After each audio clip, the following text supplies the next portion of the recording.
Well, I say every day it's a getting closer to taking a bath with my fucking toaster. We're not qualified to be explorers in the further regions of experience.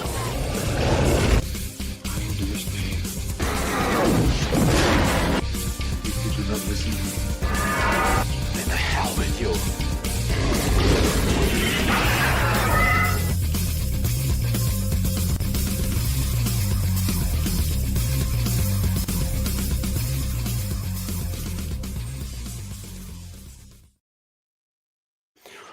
Greetings, salutations, and welcome to the 159th episode of episode. It's an episode of Screaming into the Void. Interesting. Yeah, Oh, I was trying to say episode, and I kind of burped a little at the same time, and it just came out funny. So, anyway, my name's Samuel the Infamous. And joining me today, we have green-haired anti-liberal who has completely changed her look since last I saw her. Mm-hmm. Damn. Wait No a wonder second. you didn't reveal that shit backstage. Who are you and what have you done with our co-host? I can Purple lie. The dark anti-liberal. color's kind of hot. Holy shit. Just keep it out of my hair. We're gonna so everybody can better appreciate it. There we go. Yeah. hello. How's it going? Nice. Looks great. Thank you. I'm aroused. I mean, you're always aroused. That's Yeah, I mean, I like telling people they need to know. Yeah, it's part of the arousal process. yeah. Speaking of being aroused, Abe, how you doing? Still breathing, can't complain. The usual. Fair enough. Good deal. And obviously the inimitable, because I know he gets confused when I say big words, Caucasian Sasquatch. I'll say, why would you do this to me? All on the spot. I don't know what to say. Hi, how are you doing tonight? I'm here. I made it. I'm sleepy as hell, but we're gonna do this thing. Yeah, And I we don't- kept him I up don't think all I'll be night here. last night, so Hell yeah. Oh, you West Coast fucks got to chill out. yeah. So it is what it is. But appreciate all you showing up today. I'm happy to say that I was able to show up today. You know, could have been in a lot worse. So it was a good sign. Yeah. So we have some things to cover today, but before we do that, we're going to say hello to the chat and all that, and all the usual, and the stuff, and the things, all the things. Smoking Otter. Stuff. Right? Welcome in. Good to see you, brother. We got Scotty Waddles. And yes, I have apparently been slurring my words today. I don't know how awake I am. I promise I'm not concussed. It's been days since the thing that would have done that. So we've got JB with us. Also haven't been drinking. Hi, JB. Thumping Weevil. That's an interesting handle. Hello. Welcome in. Between me and you, bro, Thumping Weevil is the reason reality has jiggle physics. Sweet. Oh, well, in that case, we all owe you a huge debt of gratitude. Thank you for that. Yeah. John Denicola, howdy. Got JB. Did I say hi to JB already? I didn't. I did. I don't think so. I don't know. Anyway, hi again. It's his first comment, so. Right. Over on the Rumble side, we got Real Wade Nation Gaming Clips. Hi. Oh, wait. Hi, Wade. How you doing? Got Zilege. Whoa, that's new. I don't know what are you talking about her hair? It's got to be the hair, right? That's the only thing. Yes, that's when I came in. Yes. I now have a question. Do you mind? No, go ahead. Does the carpet match the drapes? No. What carpet? Right? Haven't you heard of my missing bush? Yeah, we were looking Yeah, for it. God It ran damn off in Vegas Yeah. one year and hasn't been seen since. BTK, welcome in. Good to see you. Nukasis, howdy. How you doing, Sass? Good interactive show yesterday. Yeah, it was. It is kind of. I'm glad you guys enjoyed the interactivity of it. Sometimes it's It's really fun for those of us on the panel, and sometimes Larry just likes to make us all suffer. So You can Yeah, tell mostly the only latter. when the only person laughing is Larry, that's not a good sign. Yeah. Yeah. So, oh man, it's good to see you though. Thanks for coming back. Oh shit, I just scrolled all the way. You know how touchy sometimes the scroll Yeah, on I the love it, mouse. bro. It makes live so much more fun. Way past the whole thing. Yeah. All right, there No, we go. you can Scully Pop. change that. Right. Yeah, I know, but I don't. Okay. It's like I use it. I just didn't expect it to fucking jump on me this time. All right, Scully Pop.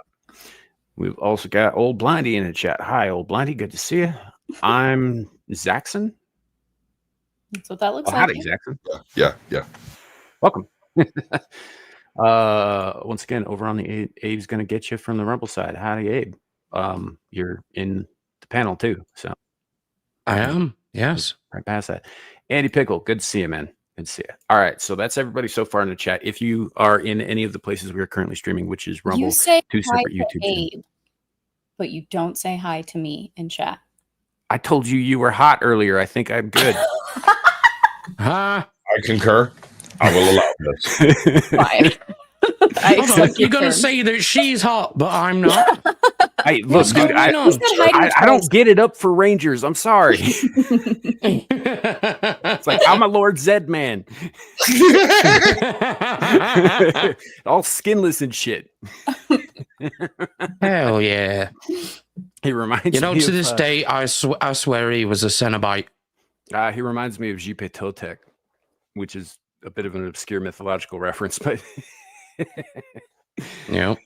anyhow, welcome into the show. We are live currently on this YouTube channel, Samuel the Infamous, also Caucasian Sasquatch's YouTube channel, Caucasian Sasquatch, and my Rumble channel. We are not currently live on Twix because I'm still trying to figure out how to get that shit working again.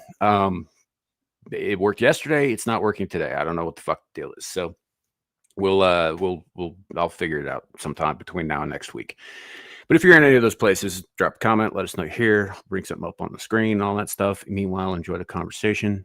We have some things to discuss today. Probably first up, because we are on YouTube, is YouTube's new redemption arc policy. That's not what they're calling it. That's just what I said. There has to be some redeeming qualities for it to be a redemption. Right. Yeah. So, in conjunction with some pressure from the U.S. government, I don't know how much they were involved or whatever, but YouTube has announced that they're going to start to reinstate channels that have been nuked for quote unquote controversial things, typically of the political nature. Why you got your hand up? This isn't Because I have an immense question. How do they still have those channels? That doesn't make. Do they still have all of those videos? Do you get everything back? How? Well, honestly, probably they do have them because the internet is forever. Would be my guess. It's probably still archived somewhere in their.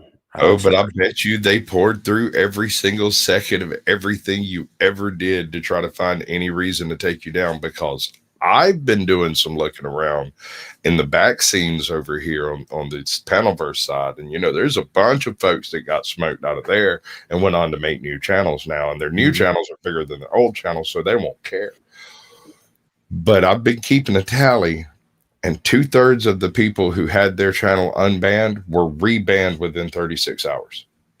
Well, so yes, no. They YouTube put out a thing yesterday saying we have not reinstated this pilot, or we have not started this pilot program yet. If you are currently banned and you start a new channel, you are in violation of TOS, which is why immediately after reopening, Nick Fuentes and Alex Jones both were immediately nuked again. Yeah. Because they did technically violate TOS because it's worded in such a way. But did they really? They were spuriously, inappropriately banned in the first place, meaning that YouTube violated TOS to cause them to violate TOS. Right. which is why it's vaguely worded so they can do that. This is why I think the whole thing is fucking bullshit. I think they're probably going to let one or two big names on for a little while, but they're not going to start bringing people back. Yep.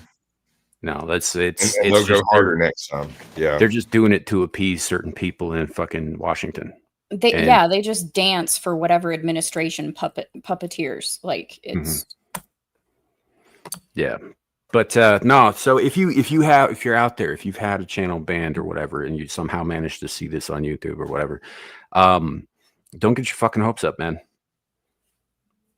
You know, just it's out here it's with the not white worth it. pills. It's also interesting to note, though, that some people have been banned multiple times and started new channels multiple fucking times and are doing just fucking fine. I mean, hell, our buddy Truism is on like his fucking 7th channel. 2 of which were banned in the last 6 months. You know his problem, and I've talked to him about this. He's got this thing on his face called a mouth, and he keeps making noises with it. Yeah, he's. I mean, you got a point there, but at the same time, like they keep letting him make a new channel, which if you've been banned, right? Yeah, it is against TOS to do that. Which means as soon as they realize you've actually started a new channel, the new channel is immediately on the chopping block whenever they get ready, and they don't have to explain it. Yeah. So, you know, I mean, and he's not the only person to do that. Like Amir's on her 2nd channel. Fucking, there's a guy named Undead Chronic who had like 16 different channels. He's not currently on because the last one recently got banned like 6 months ago or whatever. But it was like Undead Chronic like 15. Like that was the name of the channel. Bro, there was a period back in like what was it, 2016, 2015, somewhere around in there, where Undead Chronic went through like 4 channels in 3 months. Every time he hit like 30,000 or whatever it was, there was some magical number. I can't remember what it was, but he'd get up to that point, boot again. Yeah. But then again, he's wild. He's like Truism. Well, he's like Truism, but he's not quite as he's a bigger asshole. But yeah. Yeah, I'm just saying, Crow, he says the stuff. Well, Undead Chronic says the stuff in an angry and violent way, kind of. Yeah, and he's got an army of subs who are actually worse than he is. So, you know, like by orders of magnitude. So I used to be one of those guys, dude. Like full on, I used to be 156 of those guys. But anyway, and when I like a good year before I started my channel, I wasn't planning on starting a channel, but I did remove myself from everything suspect that I was doing in YouTube. Yeah. But I guess my overall point is it's surprising that he got as far as he did with each of those channels, just because he's exactly the kind of voice that would have been, you know, that you'd expect to get kicked off, right? Immediately. Warning about the carnal conservative. So yeah, I don't know. He's exactly the kind of guy, and you'd think they'd be keeping an eye out for that. So, I mean, they use fucking AIs and algorithms to track this shit. Now there aren't people in YouTube anymore. It's all machine mind. Yep. So, People will what's it called? Why did I start talking if I can't think of the word I'm trying to think of? Because you don't have an internal They'll monologue. dispute something and get a negative back within like minutes is what I've been seeing on Twitter. Like no one actually looked at the dispute of whatever, and it just gets AI botted back. Mm-hmm. Well, that's been a problem pretty consistent. Like you can upload something, if it comes down within 30 seconds and you know that there might be a controversial bit that's further than 30 seconds in your video or whatever, you know they didn't actually watch it. That's targeted shit. Yeah. You know, especially if you appeal it and they immediately come back to you and said, nope, we reviewed it. No, you didn't. You didn't have time. Mm-hmm. You know? It's like, it's a 12-minute video. You came back in 30 seconds. You know? So the whole thing is essentially just a virtue signaling exercise. Yes. Yes. For them to tell the public, this is what we're doing. By the way, nothing's really going to change. Mm-hmm. Mm-hmm. Our bad for listening to Biden Trump's now in office, so we'll listen to him and not actually do anything.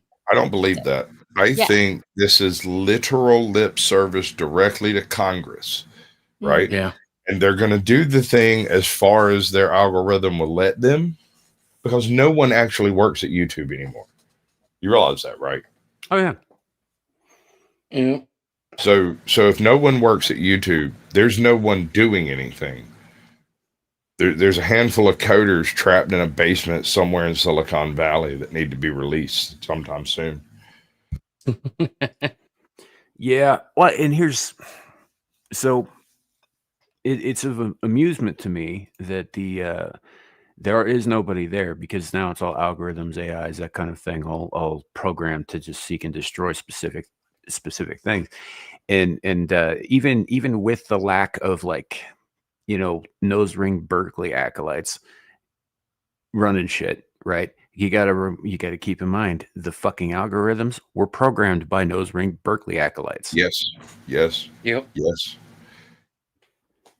And I would not be surprised, and it would not surprise me in the least to find out that somewhere at YouTube headquarters or on somebody's desk is a computer where they can just open it and literally pull a slide up labeled censorship. Like, let's just back this down 2 clicks. Getting a little hairy around here. But what's the point? What is the purpose of proving their own shittiness? I don't think it hurts them either way, honestly. No, you're right. I had an No one argument can with do somebody about anything. this the other day. Yeah. It makes people who are not part of YouTube, not part of this ecosphere, they read the headlines, they see what's happening, they can ask around, be like, hey, did they do that thing? Yeah, they kind of did that thing, but they kind of fucked it up. Oh, it's like the people who don't believe that YouTube sometimes takes down videos with no strike, no notification, no email, nothing. Videos up, gets some number of views, disappears with no notification whatsoever. Well, you remember a couple years ago when they were taking down people for quote unquote reused content. Oh my dear God, yes. Like you couldn't even reuse quote unquote your own content. Yeah, own. I had a couple of buddies of mine who got the big thrust primarily because they only used an avatar and no other content, and just making another video triggered the reused content thing because it was not visually distinct. Ridiculous. Yeah. So I don't know. That's the I guess the big YouTube news. They're just like, oh yeah, we're gonna start rectifying all this shit that we did wrong because we're admitting that we did wrong. But yeah, you're not really admitting you did wrong. And even if Congress like goes and fines YouTube a bunch, it's not going to make any difference because YouTube fucking operates at a loss. You know, they'll just pay them. Yeah. It's like they're not going to give a shit about that money because it's not really YouTube's money anyway. It's Alphabet's. Yeah. And Alphabet's just going to pay the federal government whatever the hell they ask for and continue business as usual. Because if it's punishable by fine, that means it's legal for a price, people. You can just pay to be able to go ahead and do it. That's why you see yuppies out there like double parking and parking in handicap spaces, that kind of stuff, because they're just willing to pay the fine. So screw it. Yeah. So I don't know. I see people all over like platforms like Twitter, for example, or Instagram, Facebook, etc. And they're just super excited. They're like, oh yeah, people are going to start getting their channels back. Give so-and-so their channel back. Give so-and-so their channel back. And I was like, you guys don't understand that this is entirely performative and none of the people you're talking about are ever going to see the light of day on YouTube again, right? Well, maybe for a few days. I mean, for instance, Sinatra Says got his channel back. Yeah. So but you're never going to see like a mass unbanning. That's never going to happen. Yep. But I can dream, right? Sure. I mean, it'd be nice. It'd be great. I just don't see the point in getting the hopes up Would because happily we know be how they wrong. operate. Yeah. Yeah. I would giggle maniacally if we were wrong, but you are correct. Yeah. Yeah. Prepare for the worst, hope for the best. Yeah, that's why we diversify to other platforms, by the way. Yeah. So Soon enough, we'll probably be over on Kick as well. Just because, like I said, diversification. I'm looking at Odyssey. I don't really like Odyssey, but it's another place. You know, Odyssey, by the way, has been talking a lot of shit about YouTube the last couple of days on Twitter. Well, aren't they like the only one that is technically closest to free speech? Signal. They don't give a fuck. Yeah, but they're so I'm not saying small they're and good. undeveloped in terms of Yeah. like comparison to they like you can go over there and you can do pretty much whatever you want kind of thing.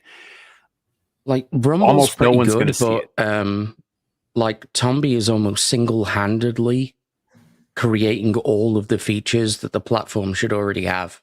Can I get paid not via PayPal yet with Rumble? No. Yeah. Yeah, and that's the other problem is like if you just try to get monetized on Odyssey, they only pay in crypto. Ugh, gross. Right, which So, I don't want anything to do with. Money now. Pay that guy too. If y'all send me enough money, I'll send him enough money. Yes, money him, money now. So Yes. he'll money me. But see, Rumble isn't Yeah, free money speech all over either. me. There's like your chat gets censored all the time. 100%. Yeah, it's like mostly free speech, but not 100%. I mean, I it's have a little- basically as much as Twitter is free speech. I have a Yeah. little speech that I give to trolls in chat right before I block them, and it goes like this: I am a free speech advocate. YouTube is not a free speech platform. Anything said in my chat that reflects badly on my channel will get booted straight to the moon to never return again. Mm. No, fair enough. Fair enough. I am a free. Obviously, I am because I allow Shadow to speak. That is so very true. But he just doesn't know is the thing. He's so Right. young and stupid. It's not even his fault. Mm. It's your fault. Kind of. It's my fault for fucking giving him a place to do it, I guess. He would have found I'm going to another. keep doing it, though. I'm going to keep doing Yeah. it, though, because I do believe in free speech, even if I disagree with about 70% of what that kid says. And I don't disagree with everything he says. Sometimes when I'm verbally and visually disagreeing with him, it isn't because I actually disagree. It's because I like fucking with him. Why do you think I enjoy playing devil's advocate so much? Right? Yeah. I By the like way, fucking with people. you need to get off that devil's dick. I hear it's starting to chafe. Nah. It's eternal and infinite. Oh, juicy.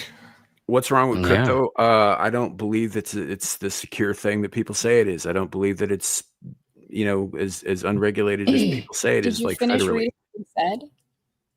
only some people get investigated. Oh yeah. I read that as invested. Oh, So my bad. Never mind. Yeah. Never mind. Yeah, I mean, if you've got a good financial portfolio, crypto should be a part of it. But getting paid in crypto, that's yeah. I'm Hold on. all in on crypto, but I'm still a little bit wary of things like that. I also have a problem with So, cash society. What crypto is my question? I don't. It's a know good off the question. top of my head. Can I be paid in non-fungible tokens? Are those still a thing? So Can I get paid in JPEGs? Right. I have it on good authority that a non-fungible token of a pre-Sasquatch me commenting in a chat was made into a non-fungible token because dude was doing a reaction and said that he was talking about how they found her head in the garbage out back. And I typed in chat, that's his way of saying her head game was trash. And and he stopped immediately and screenshot that shit. It was like, if anybody ever finds out who you are, they're gonna hunt you down, bro. He's like, I'm making this permanent. And I was like, I'm the one, dude. I'm that guy. Broke the whole show. Like he ended the show about 10 minutes later because he couldn't get his shit back in gear. Oh God. It's glorious. It is glorious. It is. Tell you, my early Nice. troll game was something fierce. Indeed. Had more channels banned than Alex Jones.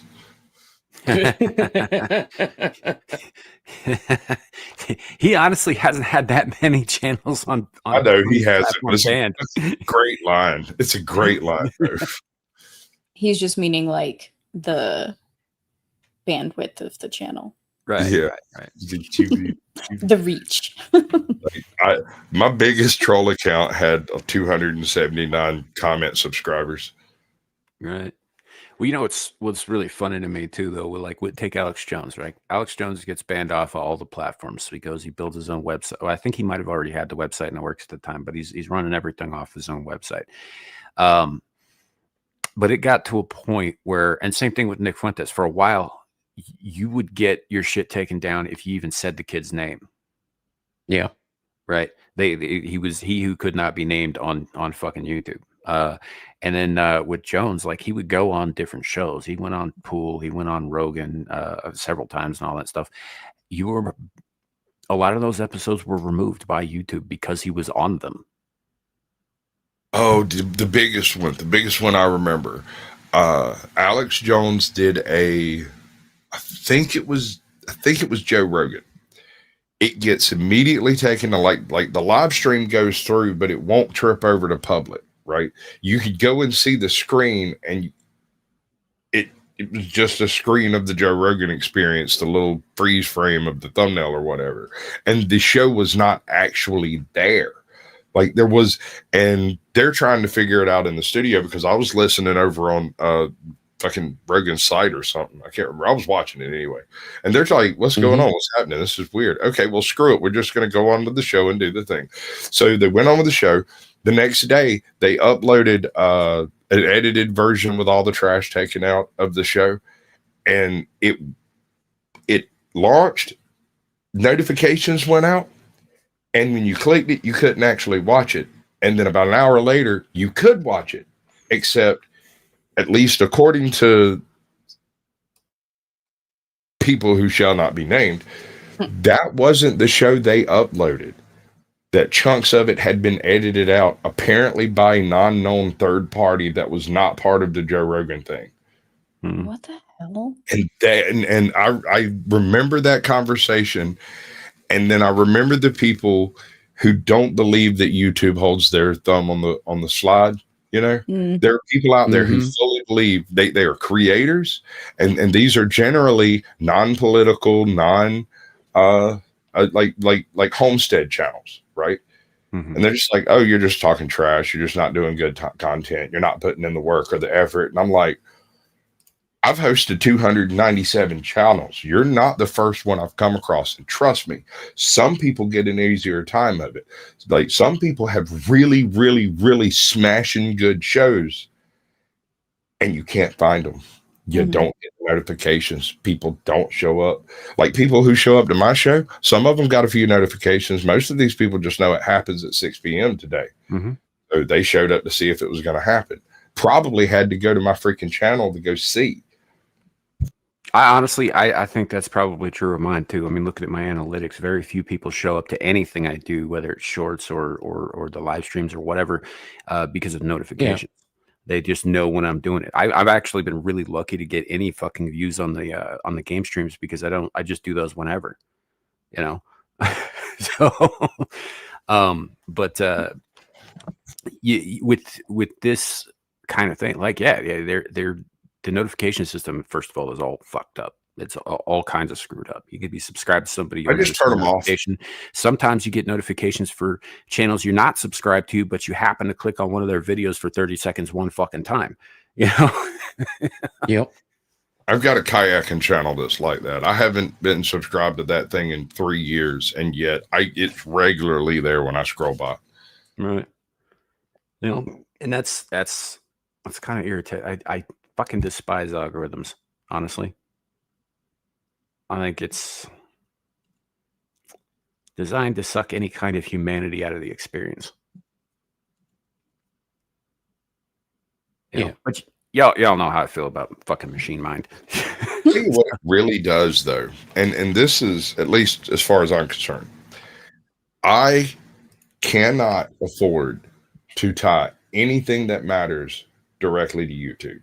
Not money, not success, not any of that, because tomorrow I might wake up and catch 3 strikes from 3 different shorts that were put up 5 years ago. Mm-hmm. Yep. Yep. No-name coders got it right here. Instead of what we subscribe to. Yeah, I hardly, I'm subscribed to 100 some odd channels, right? And that's cut down from what I was subscribed to just because I don't have time to watch all that shit. I really don't. Yeah. And it ain't anything personal. It's just like I cut out the stuff that I watch the least just because it's, you know, it is whatever. But even with those 100 channels and all that, I get notifications for, I think, 4 of them pretty consistently. Well, I turned my notifications off. I got so mad about not getting notified about certain things, because you would figure, like homie said, interest based. You would figure if I show up and watch 25 hours of your content, I might be a little freaking interested in it, right? Right. Only recently have I started getting notifications for Captain Curmudgeon stuff. Like in the past 3 weeks. Yeah. Yep. And I've been his co-host for 3 years. Yeah. I was subscribed. Yeah. See, I get notifications for GHAL's content because she's pretty inoffensive for the most part with what she actually does on her channel. She just goes to other people's channels to get mouthy. So That's not true. I mean, it's a little. I'm mouthy on my own streams. Yeah, but what But the I also content just actually is, like you're reading classics to people. You Yeah. know? Like they're not Fine. really going to get too upset about that, provided you're not stepping on any toes in terms of public domain and all that. But I mean, I haven't lately and haven't gotten any type of shit from anybody. So yeah, Jurassic Park is not public, or is not public domain. Yeah, no, it's not. And it won't be till like fucking 2070 something. Yeah. That's how I tested the waters. Yeah. But as a matter of fact, I had this idea the other day. I was thinking about doing like a full read through, like because I've been experimenting with voices and shit like that, right? Of The Hobbit, right? Well, as it turns out, not only is The Hobbit, I mean, I knew it wasn't totally in the public domain, but getting permission to do that is like pulling teeth from a fucking tiger shark. I wondered. Right. How Hungry tiger shark. Yes. The Tolkien estate aggressively comes after anybody who even thinks about using their shit. Yet they let rings of power exist. Look anywhere that you want to look for anything Tolkien based, and you won't find anything Tolkien unless it's Tolkien, right? Yeah, because they will take down anything that gets too close to their particular copyright, or I'm not sure what it is, how they handle that, but it's savage.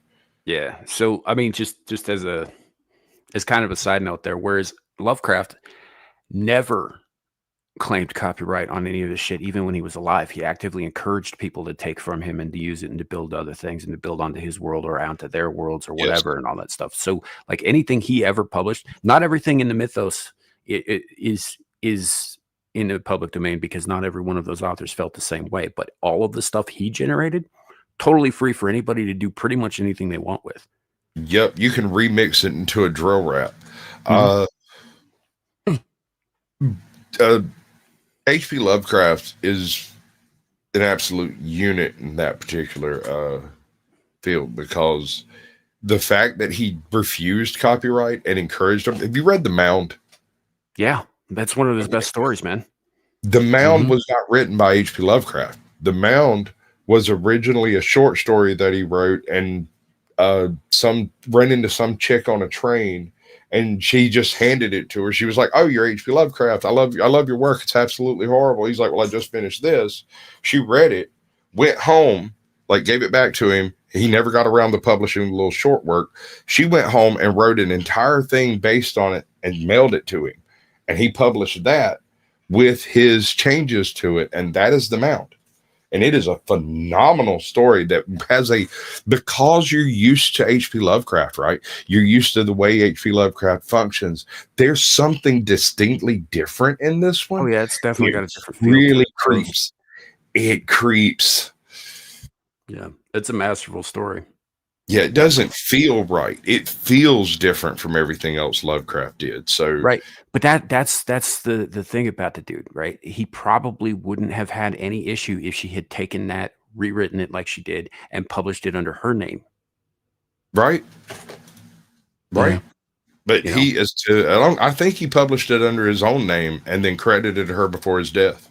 Yeah, something like that. Yeah, but yeah, he's like there's a lot of other things people will talk about that's not so great. But in this regard, he was like, obviously, I think people should have ownership of their property. I think people should get paid for their work and all that stuff. And I honestly, I kind of wish he'd been treated a little bit better by the fucking publishers who published his shit. But at the same time, he wasn't about the money. He was never about the money. He was about the world, the creativity, the driving force. He was about imagination, and he was about encouraging that in other fucking people, which is so weird because he fucking hated other people. But and you can tell. Go read, look at the Mountains of Madness and tell me that man liked people. No. I think he liked penguins more than he liked people, especially judging by that story. Yeah, right. I'm now understanding more and more why Sam likes him. Yeah. Also, you should read his work because it's fucking. You should read something. It would go great on your channel because he is a world famous author with a very unique style and a very unique mythos, and also copyright free. Yeah. And it is literally the basis of most existential horror in works today. You just about can't get away from it if you're going to go cosmic. So Zilege is asking for suggestions. So for me personally, I would say the Dunwich Horror, definitely. Dunwich Horror. The Mound, absolutely, is fucking fantastic. The Thing on the Doorstep, the Haunter of the Dark, over Innsmouth. The Whisper in Darkness is one of my absolute fucking favorites. Yeah. Color Out of Space, Call of Cthulhu, At the Mountains of Madness. Dude, there's no chronology either. You could pretty much start anywhere. I would probably stay away from the horror at Red Hook and some of his earlier poetry. Just at first, right? Wait until you've settled in. Get through Mountains of Madness first. Once you've covered all of that ground, then you can look. But what is it? The Hole over Innsmouth is another really good one. The Shadow over Innsmouth. My bad. Yeah, the Shadow over Innsmouth is also fairly early. It's after the horror at Red Hook, but it shares a lot of the elements there, but it kind of like masked a little bit better. Well, the thing about the Shadow over Innsmouth is that at no point in time does anything actually nefarious start happening, right? Mm-hmm. You go through that whole book, and the creep factor is all about the fact that we don't know what it is, we don't know what it's doing, and everybody in the neighborhood has become so creeped out that they're all starting to act like midnight creatures. No one comes out in the day where they can actually see it. They don't. This is an English town, stiff upper lip and keep calm and carry on type shit. They're still going up and down the high street doing business with this huge black hole above them in the sky. Mm-hmm. And it has also, yeah, it does. I would also highly recommend of places, if you're more into like kind of audiobook kind of things, there's a channel called Horror Babble here on YouTube. The guy who runs it, Ian, does fantastic readings of all kinds of stuff, not just Lovecraft. Mm-hmm. Lovecraft is kind of how they made their mark, but he does all kinds of stuff. And in the last 2 years, he's been writing and publishing his own works in the mythos that he's also narrating and created new characters and stuff that definitely would do that. But in the Dunwich Horror in particular, they did it in a kind of a radio play style where you're getting the whole story from like fucking bar patrons and shit who are telling it to the guy who's writing it down. It's very cool. Also, he did like a 22-hour video of the entire Cthulhu mythos. It just goes through like all of it. Nice. Yeah, really, really good stuff. I highly recommend that channel. Ian and Jen, the two people who run it, do fantastic work. So yeah, I listen to it at work all the time, man. I covered almost all of their early H.P. Lovecraft stuff, because your choice, if you're going to be listening on YouTube, really, honestly, your choices are, you can go find some random dude with a decent voice that does it, and it's probably going to suck because they're just doing it in their closet at 2 a.m, huffing a vape, or you can go listen to H.P. Lovecraft read his own works, which I suggest you do at least once, because to hear that man speaking directly into the microphone about the very depths and existential horrors of every aspect of a human condition. Like, yeah, but dude, like it's a banger. It's a banger. Actually, I would really enjoy, Gal, if you had done like, not even like one of his longer stories, like At the Mountains of Madness is a novel. For instance, most of his stuff was short stories, but he did do a few short novels and whatnot. But I would enjoy it just because, like, for those of you who don't follow Gal's channel, you really should. They're a lot of fun, these live streams she does where she reads to you, but also because a lot of this stuff is from a considerable amount of time in the past, right? There are terms that are used that are either not in common usage today, or their meanings have completely changed, that Gal will run across and have me define for her in the chat. And I think Lovecraft would be fucking perfect for that, because I can't imagine how many times you'd run across things like squamous, for example. Bro, I don't do that. I don't just read and then side eye my camera and say, Sam. Yeah, it means it means frog-like, by the way, squamous. Thump and Weevil. I know what that one actually means. Thank you. Thump and Weevil asked a question. I think I kind of feel offended by this question a little bit. I've seen a lot of movies that are based on and inspired by his work. Yeah, all of it? No, probably not. I probably missed some. But I did work in movies up until like 2009, so like rentals. So I've seen everything. That's the thing, though, is because his work is pretty much open source, right? There is a lot of shit out there that I've never heard of. I don't think I've seen anything of his. Once you get online, dude, it is absurd how many sexy cosmic horrors there are floating around on the internet. There's some pretty gross ones too, like what was it called? The Call Girl of Cthulhu. That one's I love that one. That one's fun. But there's this one bit where these titties turn into these like fanged mouths with tongues and shit and come out of a computer screen to eat a guy. The ones I can't remember where I saw this crap, but there's one there where it's the exoskeleton chitting stuff, and home chick can fire her nipples out like freaking harpoons to barb and catch people and drag them back. It's freaking wild, bro. Species? That it made me think of Species, but I think she does that too. But I wonder whether they came across this or they came across that. But this is more of a Cthulhuan kind of artwork. It's wild. Fair enough. But yeah, there's a lot of stuff out there, and some of it isn't actually technically Lovecraftian, but like John Carpenter's half his fucking library was inspired by Lovecraft.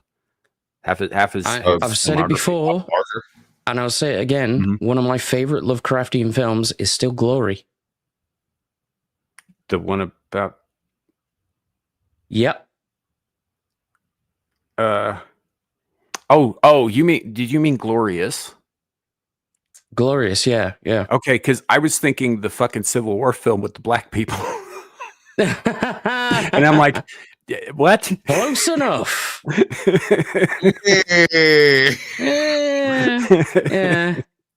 Demons from another dimension, black people. Are you Mormon, sir? No, you're talking about Glorious. Glorious. That's what it was called. Yeah. Glorious is that's a fucking great film. Yeah, it is. I had a couple of issues with it, like the fact that I figured out the plot before it got to the point where it told me what it was, and the fact that the ending is slightly predictable. But overall, it's pretty enjoyable. Yeah. So and it's as different. the name implies, chat, it does involve a glory hole. So yeah, it does. Mm-hmm. It's fucking great. It's a fun movie. So, but yeah, no, there's lots of stuff out there. Like, I mean, one of my personal favorites of all time is In the Mouth of Madness, which Carpenter made because he was not allowed to make at the Mountains of Madness. The studios wouldn't give him any fucking money for it, so he made his own thing.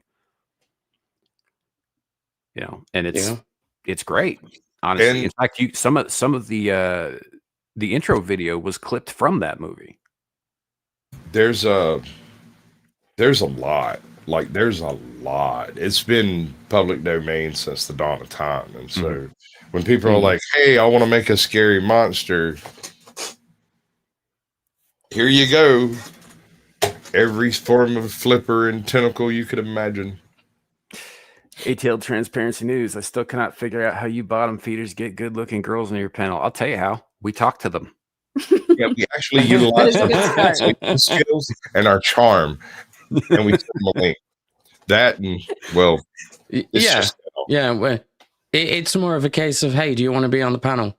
Cool, right? You know, I mean, you know, in GHAL and Anna's case, I'm actually friends with both of them outside of the internet. So, I mean, technically speaking, he literally did what Abe said. He just randomly reached out. Yep. All we knew of each other was talking back and forth in like live stream chats. Yeah. I think I might have the most or oddest or most questionable introduction to Sam. I was tipped off to Sam by Mandatory Carry. Yeah. And I didn't talk to Sam for probably 4 months on that principle alone. And I think he did the same thing with me, and I could respect him for it. yeah, fucking Carrie goes like, hey, I know this guy's Sasquatch. You should talk to him. I was like, I don't think I want to. This isn't the best connection we've got. Next time, tell somebody else to tell me. I was like, look, Carrie's great, but Carrie's nuts. And some of the people he hangs out with are nuts. I wouldn't want anybody else watching my back. But I don't trust him on YouTube, bro. He's a wild card. My man lives in a shed with a manifesto. Don't mess with him. Leave him alone. Right. In the desert. Like, leave him alone. He's good. He's fine doing what he's doing, whatever it is. It ain't hurting nobody in years. Yeah. So no, that was a little off-putting when he said that. Like, I've always taken that with kind of a grain of salt. And actually, to be honest, I think you might be the only person he ever actually recommended to me, outside of some bitch I know, and he was right about her too. No, he is very perceptive, but that's the autism, dude. Like, I don't know if that's what it is, but he has a read on people, like an uncanny one.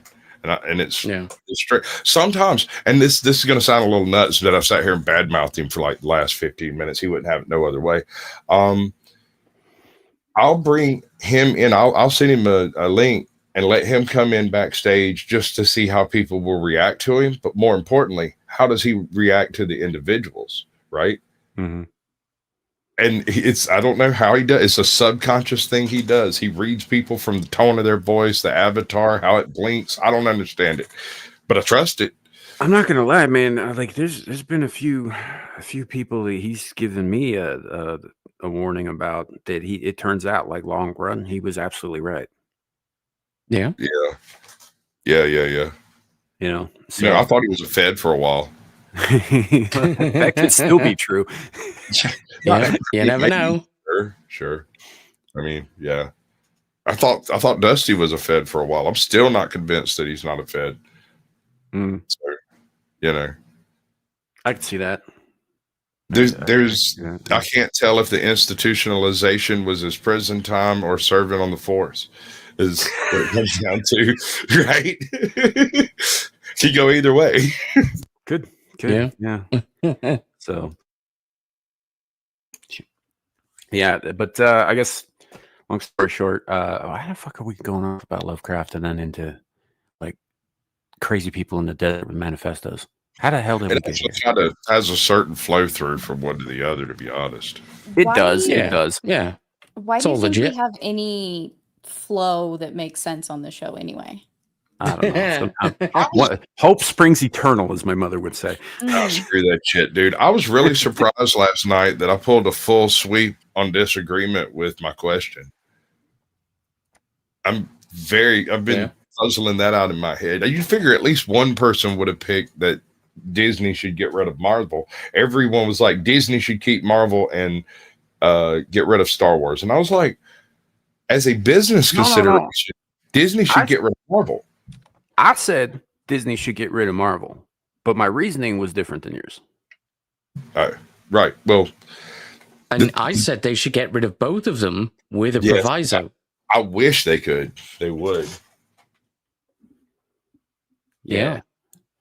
But everyone else said get rid of Star Wars, and I thought that was very strange. But I think the reason they're in their soul, the reason is because they want Disney to fail, and keeping Marvel and doing the same thing they've been doing is a real good way to fucking lose. See, that's why I said pull Marvel, because I have more fondness for Marvel, even if that's a very, very dwindling thing, than I do for Star Wars. So as far as I'm concerned, if Disney crashes and burns and takes Star Wars with it, I don't care. I'm good. Right. Eventually, Star Wars will go into public domain, and the world will be back on an even kill again. Yes and no. I mean, it's anything owned by Disney always has an extension on that. Sure. So you're talking like fucking 2,100. Sure, I get minimum. Oh God, Thumping! Sure. What did you start with? What? Read what she said. Wait. Oh shit! With it. I started Star Wars for the first time today. And so that's why I said, "Oh God, what did you start with?" Yes.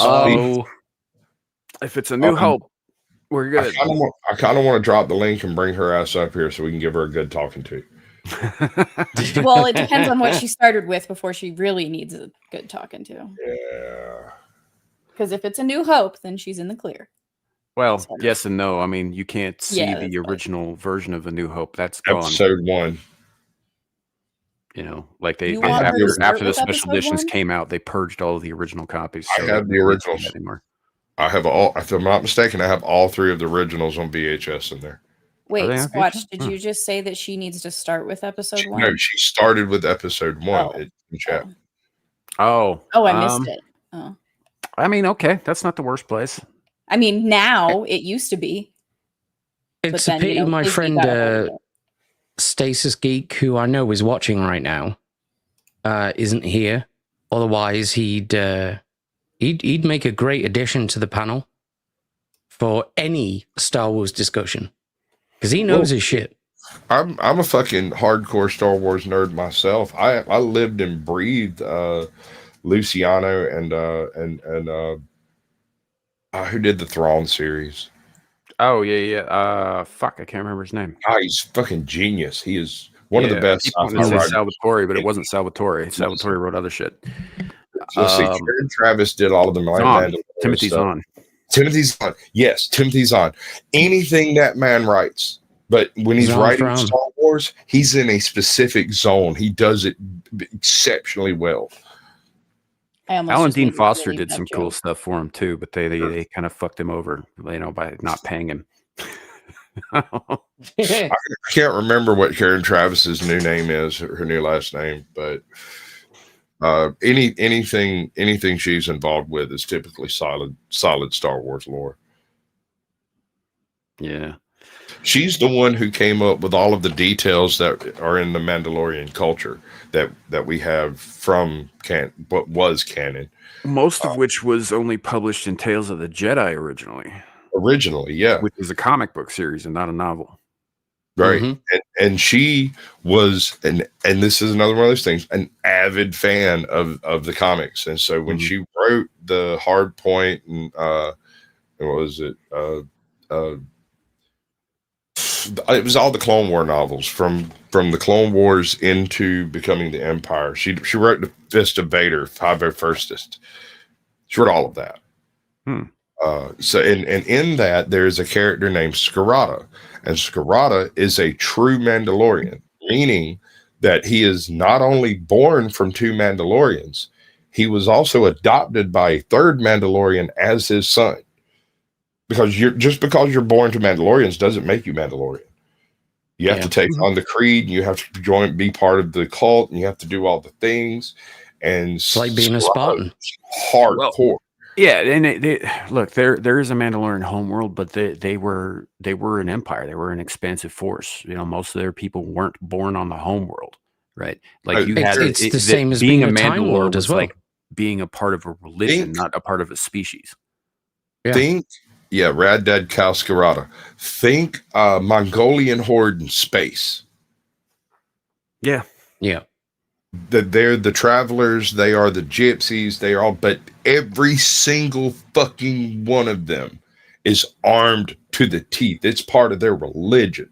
They are armored and armed. Now, their armor, and this depends on what part of the creed they're in, their armor might be just a helmet and a breastplate. That's it. Yeah. Mm-hmm. Or it might be a full freaking suit, like an Iron Man suit with Hulkbuster build. You know, it could go either way on that. But the important thing to remember here is that neither Boba Fett nor Jodo Kast, nor even the progenitor of Boba Fett, I forget his name off the top of my head, were true Mandalorians. None of them were. They wore the armor, but they were not they weren't even from there. Well, to be a true Mandalorian is a very rare thing. To be Mandalorian is to abide by the creed. But the Mandalorians, by the time that Jango Fett, that's his name, Jango showed up, were more or less extinct. Sort of. Well, not really, because when after the Scarada event, they took on a huge number of the clones, and the clone descendants are the quote unquote new creed Mandalorians. And that just kind of died out when Disney bought, and nothing ever came of that. Yeah, but all those clones also had like foreshortened lifespans too. So I don't see that. No. The clones themselves aren't the concern. The clones fathered 500,000 children. These 223 clones they shared everything. They shared everything. They even shared wives in some cases. There were cases where the squad or whatever would get together and be like, well, 5's died, but we can't send nobody home to Lily. So 10, you're going to grow your hair out and you're going to start talking with a California accent. Go get her. You know, they took care of their own, like really, really, really hardcore. And it wasn't that they were trying to pretend. It's just that once you marry into this part of the creed, if you're abiding by the creed, then you are protected by the creed. All of them. And they were hardcore. They were full-on battle clones, bro. They were serious. It's starting to sound more and more like Mormonism. or Islam. Yeah. Or actually ancient Hebrew Judaism is that's right. Because here's the thing. They don't force anybody to join the creed. You know, you can't be forced. It must be a willing thing, right? And so just because you wear Mandalorian armor does not make you a Mandalorian. Just because you go to Mandalore and Boba Fett became the Mandalore. The only feature that he ever utilized from being the Mandalore was the 100. And he only used it twice, maybe 3 times that I can remember. And once was specifically to save Luke Skywalker's ass, because if he dies here, he couldn't get the bounty. And that evil bastard's worse than Luke. So I'm going to wait until Luke kills him, and then we're going to snatch Luke's ass out of here and go get the bounty. All right. Of course, it didn't go that way, but yeah, I don't know. I don't know. I'm not that deep into it. Like, I gotta point this out. I might know a few things because I read some books, I read some comics, and I watched some movies. But I am not actually a Star Wars fan. I never really have been. I've got a whole ton of Star Wars memorabilia, but the only reason I have it is because people thought I liked Star Wars, when actually I was a Mandalorian fan from like the very first time I saw Boba Fett jump and fly 10 feet. I went, nice. Yeah! And I'm still screaming today, yeah! New jetpacks, man. They're doing a new series, Mandalorian and Grogu. It's going to be absolutely fucking horrible. I can't wait. I don't want anything to do with that shit. I haven't watched Acolyte. I haven't watched Andor. I haven't watched anything past fucking like Mandalorian season 2 because that was some bullshit. Andor, the first season is absolute goat's trash. It is doo-doo droppings. It's bad, right? Whoever they brought in to write the second season understands the concept of nuance and subtlety, because if you just sit down and you watch the second season, you don't really pay attention to it. It's like, I'll watch some show. There's some flesh and light. Some people got killed. But if you pay attention to the plot that's going on, they take the irreparable breaking of the first season and tie it fairly neatly into a critical component of the Star Wars universe, the development of the Death Star's laser. Well, this ties into what I was saying earlier about like I'm just like, some of us are just past fucking caring, man. Like, I don't care if it was good. I'm not interested in anything Star Wars that comes out new anymore. It doesn't matter if it's the fucking best thing ever written. I'm not gonna fucking get involved. It's just that simple. And the thing is it's one thing if it's just me saying that, but I'm not alone in that sentiment. Yeah, no, but it's like cats.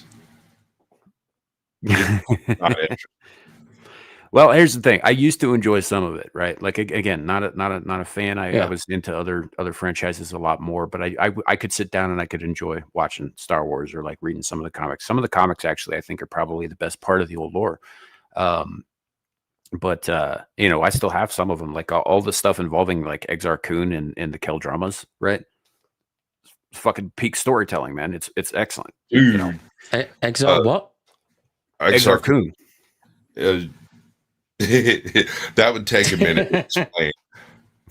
But it's the reason why nobody fucked around on the fourth moon of Yavin. Yavin system. Yeah. Like, if you went to the Yavin system and you looked at the various moons that were there, was like, there's 16 habitable moons in the system. It would never cross your mind to go to that one, because it's so steeped in the dark side of the force, it slips right off the wrinkles of your brain. However, if you're force sensitive, you don't even notice the rest of those planets. You go straight there. Yeah. But like that was some seriously good shit. But also at the time I was a lot more into comics than I was into anything else. And Exar Kun was much bigger in the comics than it was in any of the novels. So, and I'm not dismissing that there's good stuff out there. There absolutely is. Like you were saying, the Zahn trilogy is fucking fantastic. It's an excellent read. Dude, it doesn't even have to. You don't have to apply the Star Wars label to that. It is excellent. That's true. Storytelling. In fact, it's virtually not Star Wars when it comes down to it, because it takes place mostly in the edges of the unknown, unexplored space. Yeah. So so I don't hate everything about it, but after the last fucking, call it 10 years, right? I'm just done. I'm done with any new shit. I'm just done. If I want to do any Star Wars shit, I'm going back to older stuff. Well, and you're talking to a guy, by the way, who hated the fucking prequels. I get it. I hated them when they came out. I still hate them today. There are people who are like, "Oh, the sequels make the prequels look way better now." No, they don't. They're still trash. They're just less trash than the new trash. Allow me to explain. The only way that I know that I'm alive is pain. I will watch it. I'm gonna, if it claims to be Mandalorian, I'm either gonna watch it and love it or watch it and hate it. Either way, I'm gonna talk shit about it on the internet. Because there are much more efficient ways to feel pain. That's all I'm saying. I'm just putting some lemon juice in the paper cup, bro. Don't judge me. No, it's nice. It is what it is. And look, to be perfectly clear, chat, for those of you out there who do relish Star Wars and are into every little thing and all that stuff, like I don't hold any I don't have a problem with you. I'm not my buddy Adam. I don't care that you like it. In fact, I hope that you do enjoy it. I really do. It's just not for me. That's all I'm saying. And I use some pretty explicit language to detail how it's not for me sometimes. Inflammatory, one might say. I did Inflammatory, not like a bag of finish dog Ahsoka. poop on a doorstep. I did not finish Ahsoka. I forgot that even happened, man. I didn't even watch it. All right. So my wife was super pumped. She kind of feels about those Togruta folks like I feel about Mandalorians, and so Really? yeah, it's weird. Don't start.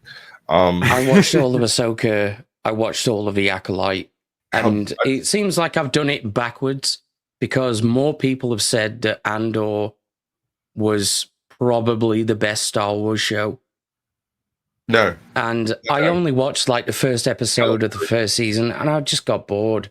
Skeleton Crew. If you like the Goonies, watch Skeleton Crew. It's actually a really fun watch. Makes no sense and is totally untied to the Star Wars universe, but it's a pretty good fucking show. Yeah. I mean, if you like the Goonies type of, Monster Squad, 1411 Transylvania Drive type of stuff, that kind of thing. It's a pirate. It's an old school pirate thing. Like, well, I suppose it's aimed at kids more than the other shows, really, isn't it? Sure. Okay. Sure. I'm just saying, man. It's a fucking fun watch. They've got this. They find this old freaking ship, right? And naturally, it's a pirate ship, but they don't know this, and they accidentally kick it back to life. And so it tries to complete whatever mission it was doing when it crashed. And it's fun. It's a fun one. I didn't expect to like it, and I ended up watching the whole series in a day, like the whole thing. Oh, really? Yeah, no, it was stupid. I was supposed to get up and drive somebody to like South Carolina, so I was expecting the day to be completely shot in the first place. And I get up, and homie calls me up and is like, "Oh, my dad took me last night." And I'm like, "Great, it's 6 a.m. What am I going to do with myself?" Click. Oh shit, it's midnight. I need to go to bed. It's good. Nice. I mean, it's everything. Those are the best days. When I say it's the Goonies in space, it's the Goonies in space. You already know everything that's going to happen in that movie, but there's some wokerati bullshit in there, and it's all of that. But at the same time, it's a good. Yeah. It's fun to watch. There's traps. There's treasure that you can't have. It's good stuff. I'm sorry. I enjoyed it. They have a little Asian kid who boobies, like oil out of his belt buckle. Oh, of course. It's a necessity. Not exactly, but they do have this one little girl that has some type of a disability, and she's got a super computer robot in her brain to keep it from being a problem. And they have to kind of what the fuck? Basically, dude. Look, it's all woke as hell. I don't think there's a white guy in the whole damn thing that's not a villain. It's woke as hell. It is. But this is what I've been trying to say is like, it's not that Disney went woke that broke everything. It's they went woke and bought cheap writers, right? Because the real writers in the world weren't willing to work with that type of limitation. They went and got a bunch of people to fanfic their own bullshit, right? Hence, it's second-rate, low-rent material, which is exactly what I don't care how much you pay the person to write the shit. That does not make it better, right? And in this case, they happen to choose a topic and a method and a delivery and a plot, and the individuals in the show have a pretty good chemistry together. And was it Ewan McGregor? It's not him. It's someone else that vaguely resembles him. It's the other guy. Anyway, the dude that they've got to play the big bad guy that's like, I don't know, half the time he's a hero, half the time he's a bad guy. He might be a fucking Jedi. He could be a Sith. Nobody really knows. It's a good watch. It's fun. Is that some of that fucking gray Jedi bullshit? No, this is post Empire untrained Jedi bullshit. Like, he learned it from other people who had figured out a little bit here and there. There's the implication that he may have been one of the unattached Padawans that Anakin didn't kill, but there's no proof of it. There's like this one dream. Yeah. You don't even see the dream. It's just a red lightsaber. No, it's a blue lightsaber and a silhouette, and he wakes up. And it's like, and everybody's sitting there looking at him, and he just looks around. They're like, bad dream. And he's like, And in my mind, that's just Vader right over yonder somewhere, aware that another Force user has entered the chat. Yeah. He didn't play that shit. Anyway, just if you get bored, you got some kids around or whatever, and you want something to put on the TV, give it a shot. It wouldn't hurt your feelings. There's a guy on YouTube who used to be the Black Power Ranger. I'm assuming that's Walter E. Jones, the original Black Power Ranger. Probably, yeah. Yeah. The original Power Rangers who are still alive anyway are doing other things. So yeah. You know, this is what there's like 2 of them gone now, like Trina and Trini and Jason. Yeah. And Jason was just a couple years ago, right? That was pretty recent. Yeah. So it was like last year or some shit like that. I don't know. It was a good few years ago. That's the whole reason why this is my avatar and has somehow become my online persona. Is just because I bought this helmet years ago, and I was watching one of Az's streams, and then it came through in the chat that he'd passed, and I was like, no way, like a guy that is so incredibly positive, no way. And then I checked, and yeah. And then shame. He seemed like a good dude. This became my icon. Yeah. No, he seemed like a good dude, but I never really got into like the Power Rangers. Like I remember watching some of it on Saturday mornings when it was just Mighty Morphin Power Rangers, but everything that came after that I got no connection to whatsoever. It's never been my thing. I've always felt personally that Power Rangers was like a low rent Voltron. Yeah. Essentially, you know, it's legit. and all that, but like even the color palette was the same. It's a little different when they join, right? Yeah. So, but the concept, like, you know, I think Saban like straight ripped off Voltron for that. It was all Super Sentai, all of it. So Japan has been doing the same thing for like 40, almost 50 years now. Yeah. Every year there's like a new show, there's new machines, I got new powers. And this is nothing to do with plot or anything. It's just a fun romp. I think it's a hilarious little thing. Delicious in Dungeon. Have y'all seen it? No. All right, it's available on Netflix, and I don't know, there's like 2 seasons of it. Basically, at the very beginning, there's this powerful party that's fighting some stuff, and they get wiped, and a couple of them manage to get out and resurrect a couple of guys, but somebody's still stuck in there, and they might still be alive. I mean, just because you're eaten by a dragon doesn't mean you're completely dead. If we can retrieve your bones, we can bring you back, right? Okay. But they're broke. They got nothing. They've lost everything. And homeboy is like, my sister's down there. I'm going. But we're broke. They're like, what are we supposed to do? He's like, I've got a sword. I'm going to go kill some monsters and eat them. We are going to go get my sister. And they look at each other. They're like, has this ever been done before? And the mage turns around and goes, well, I do have this cookbook, but I thought it was a joke. Are you serious? And he's like, absolutely, give me the cookbook. I'm going to read it. Of course, he can't half-ass read. Anyway, they go off into the dungeon, and they find some dude that's just been living there, right? He's been living in the dungeon. He's got to be some kind of just absolute badass, right? He's just living there, eating the monsters in the dungeon. And so each episode has a meal that they prepare. It's childish. It's such a fun thing to watch. Yeah. I don't know, man. That's so much shit that I just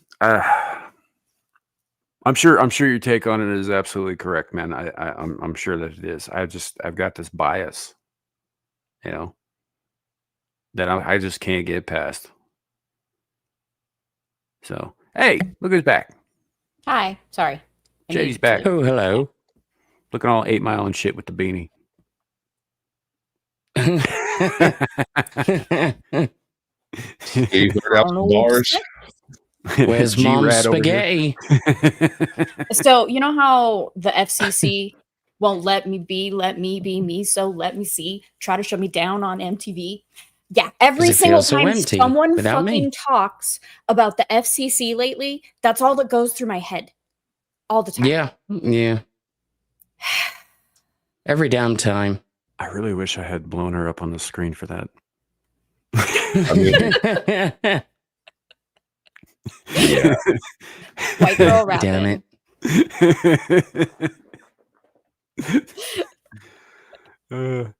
Good stuff. Yeah, she has more rap ability than you do. Yeah, I know. And you're black, dude. What the hell?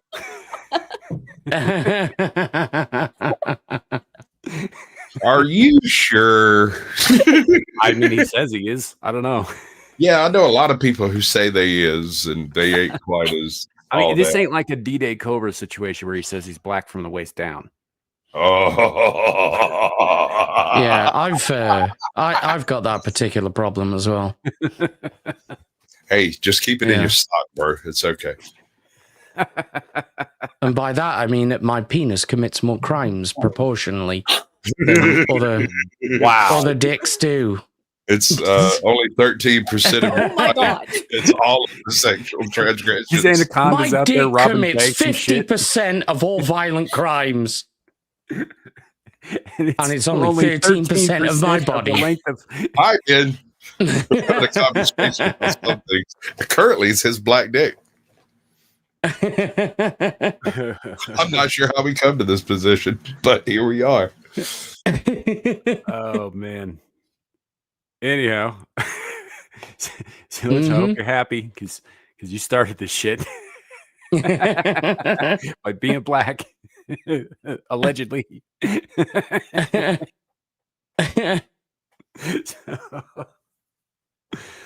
Oh man. So you guys heard anything about this 31 Atlas object?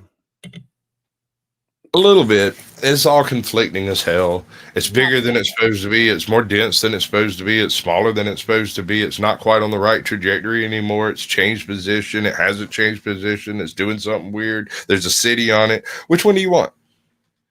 I haven't heard of it at all. Let's go with all of the above. A quote-unquote interstellar object, like a comet supposedly passing through the system, says it's supposed to get near Mars pretty soon. So one specifically that I'm referring to is one that came up to my attention last night, where apparently a coronal mass ejection from the sun targeted it specifically. Nice. I've been trying to do that for years, dude. Cool. So the sun is a weapon now. I think the sun is it has jealous god. I've been trying to aim it at Jon Stewart, and it's just not participating. Listen, the sun is many things. Okay. It is. Yes, he is. The sun is a massive incandescent gas, a gigantic nuclear furnace where hydrogen is built into helium at the temperature of millions of degrees. Are you quoting They Might Be Giants? I fucking am.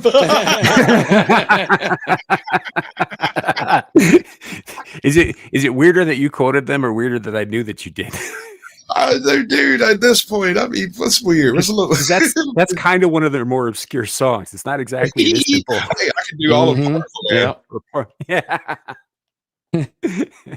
Size of the entire universe, man. Oh, we got Jack in the chat. What's up, Jack? Hey, Jack. Good to see you, man. Foxy Cat, welcome in, girl. Damn, girl, you stupid fly. Let me pull up on that bumper and spank that monkey. Hello. So she's going to sell me some moose knuckle. Oh, hello. Wait, what? What? Okay, I didn't catch all of that. No, she's and a then big I heard hunter. moose knuckle. No, she's a big game hunter. I asked her. Wait, no, I couldn't get her moose knuckles.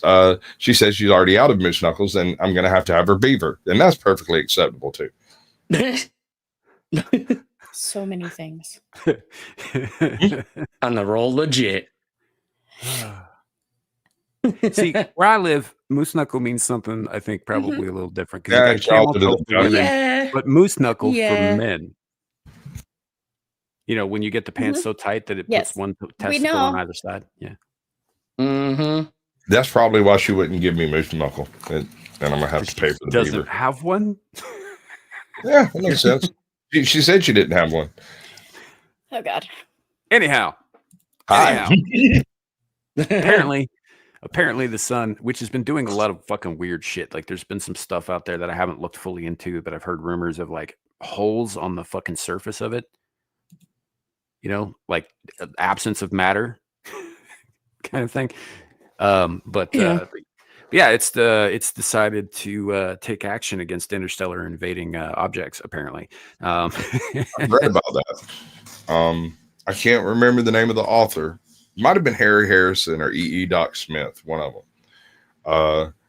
The premise of it is the reason humans were on Earth was because we were the chosen violent species to fight the galaxy's wars. And when another galaxy shows up to this galaxy to fuck around, they find out because the sun is our local protective weapon to keep anybody from messing with Earth. Because if they ever happen to need 4 billion insane monkeys, they know where to get them. Right? And they just come take That's a hell of a everybody. theory. Well, it's a weird book. It's a really weird book. One of the guys in there calls himself Reynard the Fox. It's a really weird book. Wait, Yeah. Reynard the Fox. I might have missed something here. Are you talking about the magicians? No, well, Because there's a Reynard the Fox in there who's a rapey god. yes. Okay, so that's part of the joke is that whoever wrote this had apparently read that. And so when he says he's Reynard the Fox, initially he's here like some kind of a savior, right? But then you find out that he's worse than the bastards he just saved you from. Yeah, because that's kind of how he shows up in the magicians too. He's like, "Oh yeah, I'm here to make all your dreams come true. But by the way, in order to do that, I'm going to hold you down, rape you, and then I'm going to rape your mind and make you forget everything about it until it comes back to, traumatize you later. And that's where the source of your power will stem from." Dude, And Sam wonders why I didn't. the beauty finish of that though. particular one, the horror of it is the fact that you forget the trauma and go on about your life until right before the next time the trauma is going to happen, and you remember all of it. Yeah. Yeah. I And that's don't like his regret whole stopping. shtick. No, I don't blame you at all for not finishing watching the fucking show, but like all of this stuff happens in the books too. Well, I mean, at the time I didn't know Yeah. his book, so Excuse me. I didn't hit there's the no mute button excuse at for the you. time. Yeah, no, that's The Magicians was a show that had some potential, but I unfortunately have seen the entire thing. So have I.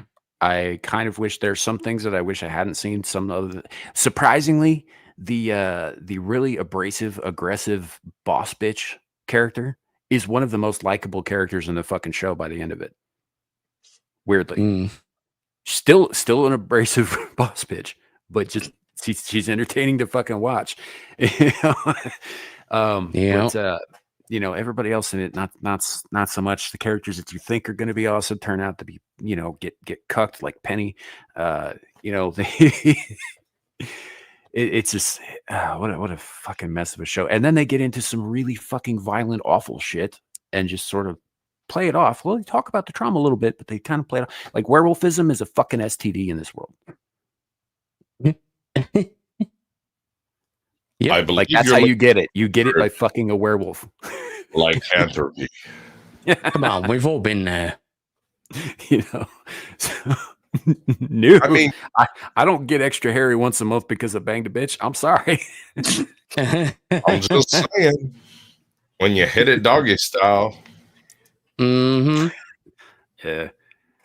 It's just, and I'm not even referring to the thing that the gal's thinking of where the two characters magically transform themselves into foxes and then fuck. This is a whole other thing. Like at least they both transformed, I guess. I wonder if Frosty the Snowman says "Happy Birthday" every time he comes. So, for context, for those of you who haven't seen the show, that it's essentially Harry Potter meets Narnia meets Gen Z, like the millennials and fucking R rating, hard R rating, right? The whole thing, and they also they say some. Long story short, the guy who wrote the books that everything is based on, not the real books, but in the fictional world, there's main characters obsessed with these books called Fillory and Further that are essentially his Narnia, right?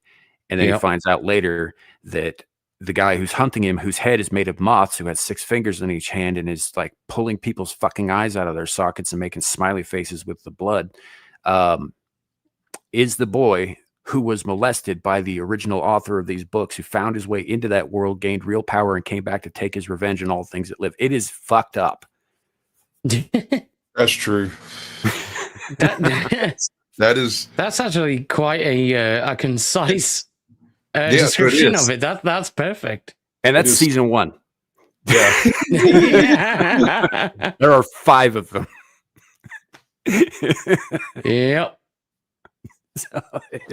And I think I only got 3 or 4 episodes into it before I got it, because that was early on. Yeah. I mean, there's more to it than that, but that's the bare bones of. It was interesting, and then fucky foxes. Yeah. Humans. Yeah. And I was like, yeah, and that was the funny thing about the fucky fox humans thing. That's kind of a one-off thing. They don't really do anything with that till like the second fucking season, and they're just like, oh yeah, we have real feelings for each other now. But they never bring up the fact that they turned into furry little fuzz monsters in the Arctic and fucked. Except they're like, oh, we love each other now. That's it. That's like all they ever do with it. It's kind of a one-off thing. So, oh man. Anyway, I wouldn't recommend the show. I've seen all of it. There are parts of it that are really great, but there's a lot of bullshit and a lot of just like ugh. Yes, there is. You know, a lot of it. Like the dean of the college is probably the best part of the whole fucking show. He's awesome. Yeah. Even after he gets his eyes fucking pulled out by the beast. Yeah, you know, it happens. Yeah. So, I can't remember the name of that actor, man, but I've seen him in a bunch of stuff, and he's always worth fucking watching. Yeah. I just found a new channel. It's God. Okay. Hello, God. Can you hear me? They only have 1.25K subscribers. Well, you know, not everybody's listening. Apparently not. Homie needs to set up the PR game. Yeah. Maybe you should talk to the people that set up the devil, because he's got the best PR team ever. Have you seen the fucking devil's fucking Twitter account, man? That guy's got a lot of followers, including Santa Claus. Yeah. What was the dean's name in the show? Dean. I want to say Weathers, but that ain't it. I'm just going to look up the magicians because that will tell me in the cast list. Okay, so none of them say Dean such and such. That's why. No, but I'll know when I see him. Rick Worthy. He played Henry Fogg, Dean Fogg. Rick Worthy is the name of the actor. Fantastic fucking actor. He's been in tons of stuff. Yeah. I got introduced to him on BSG when he was running the farm on Caprica. Yeah, that's where I know him from. Yeah, originally. And then he plays like the father of all vampires on Supernatural. He's done like he's all been kinds in a ton of shit. Hey, he was the head of the Black Commies in The Man in the High Castle, the ones in Colorado. Yep. Yeah. Really good actor. So I think I've I couldn't watch Man in the High Castle, dude. I tried real hard. I also tried to watch Americans, and I couldn't watch it either. I got about halfway through Americans before I got kind of bored. The concept is great, but it just, I don't know. It got. It's like an old shoe. It's like an old shoe. It's got a certain nostalgia factor to it that wears off quickly. Same thing with Man in the High Castle. It was really lovely, amazing concept. I loved The Man in the High Castle until about halfway through the 4th season. Then it falls off real fucking hard. That might be about right. I'm not sure exactly where I stopped watching it. There are only 4 seasons. It was like the last half of the 4th of the final season was the worst part. I know I watched the first 2 seasons, and I was very intrigued. I was very intrigued by the concept of that America as opposed to this America, and how similar they really are when you get down to the brass tacks of it. How similar, and how like the differences were really starkly portrayed though too. You know, like the bit where Homeboy's out in he's delivering with the truck and all that, and anyway, he's signing over his shit to the other guy, and he's like, "Oh, it's snowing. This is the wrong time of year for that." He's like, "Oh, it's not snow. It's Tuesday. They're burning the cripples and the invalids." Yeah.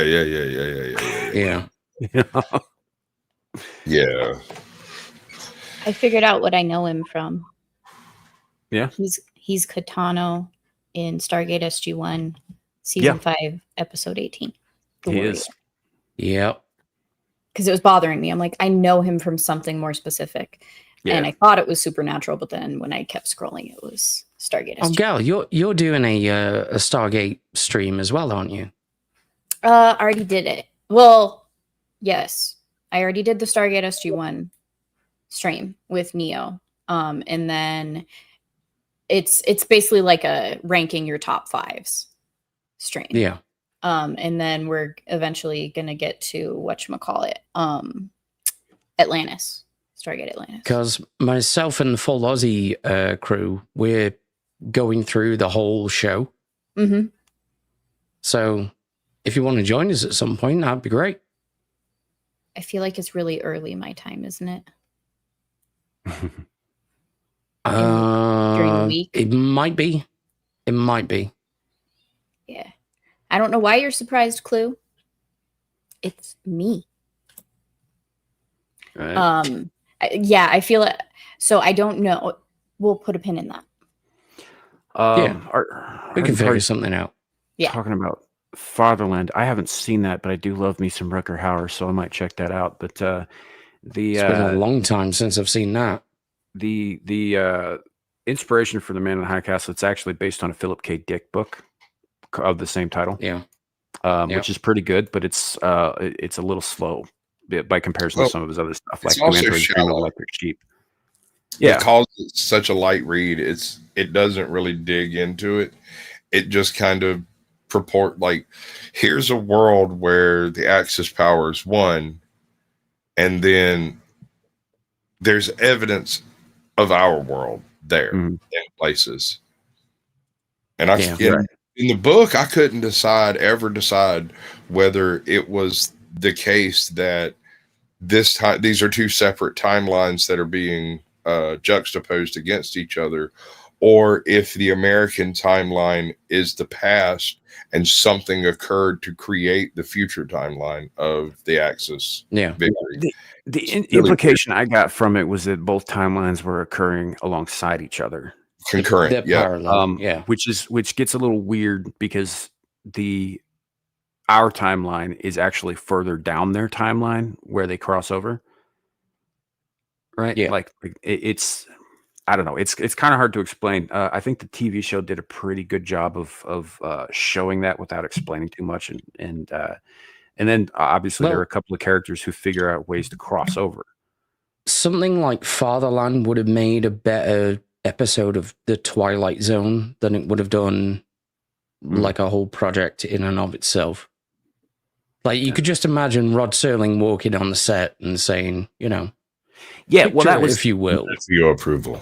That was one of the things that threw me off. Doing a single thing. So that's one of the things that threw me off about The Man in the High Castle, is because I hadn't read the book prior to watching the show, right?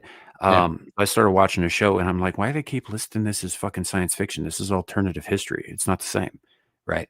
Until they start getting glimpses of the parallel timeline or parallel worlds or whatever. And then they start talking about finding ways to cross over to that parallel world. Like, some of the good guys are like, it's paradise there. Some of the bad guys are like, we got to conquer that shit too. It's like, why the fuck would you bother? Is one world not enough? Well, no. Holy fuck. No, well, that's the thing. That was the interesting thing for me, anyways, that once the Nazis learn of other worlds, other timelines, of course it's not enough for them to have just conquered their world. Yeah. Of course it's not. I always thought that part was really interesting, and I really liked Rufus Sewell's portrayal of Obergruppenführer Smith. I think he was probably the most fascinating character in the entire series. So probably the best actor in the show as well.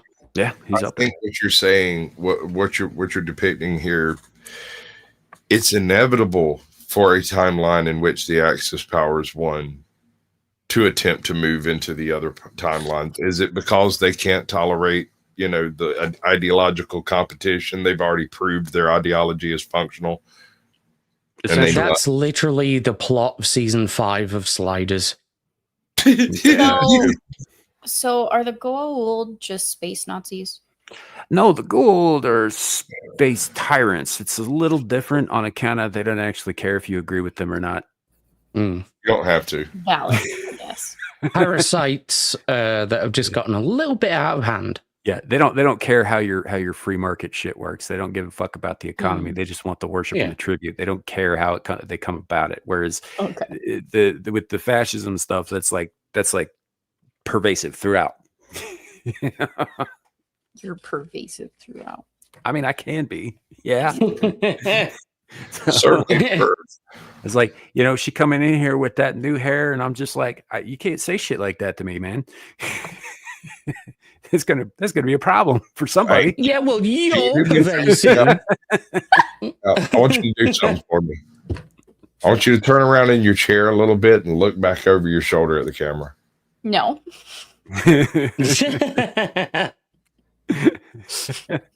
She's like, no, I'd see what you're up to, man. I ain't doing that shit. I ain't doing that live.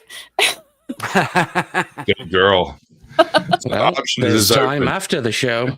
Put your cash out backstage. God damn it.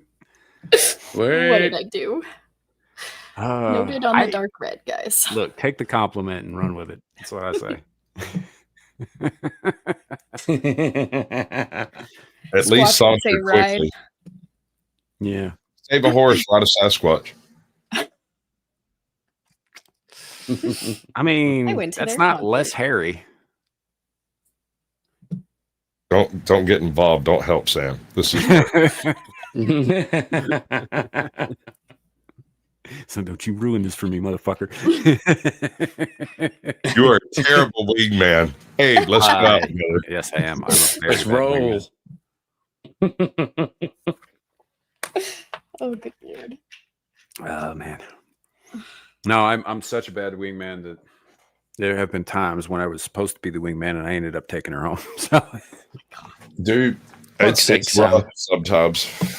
I'm married. Hey, it's happened to me too, man. It's gone the other way to me too. It's just part and parcel of the whole thing. But sometimes I'm looking at this girl and I'm just like, this douchebag really doesn't deserve any of this. I think I do. Okay, now I should be the best wingman ever, and I'll take a picture of the chick and send it to my wife, and she either sends a thumbs up or a thumbs down. And if I get the thumbs up, let's just say Sasquatch becomes apparent, because usually I'm actually a fairly restrained guy. I don't really go real hard in public because I've been in trouble before, and Sasquatch squatches. I squatch. God. Yeah. That's going to become a verb, isn't it? Squatches. Yeah. Yeah. Oh, man. Right. So are we going to talk about these AI fucking engineered viruses and shit? I need to find the fucking video, but because I apparently didn't save it. I thought I had. But damn it, Sam. I might have got it. And now you're roboting. Good job, Sam.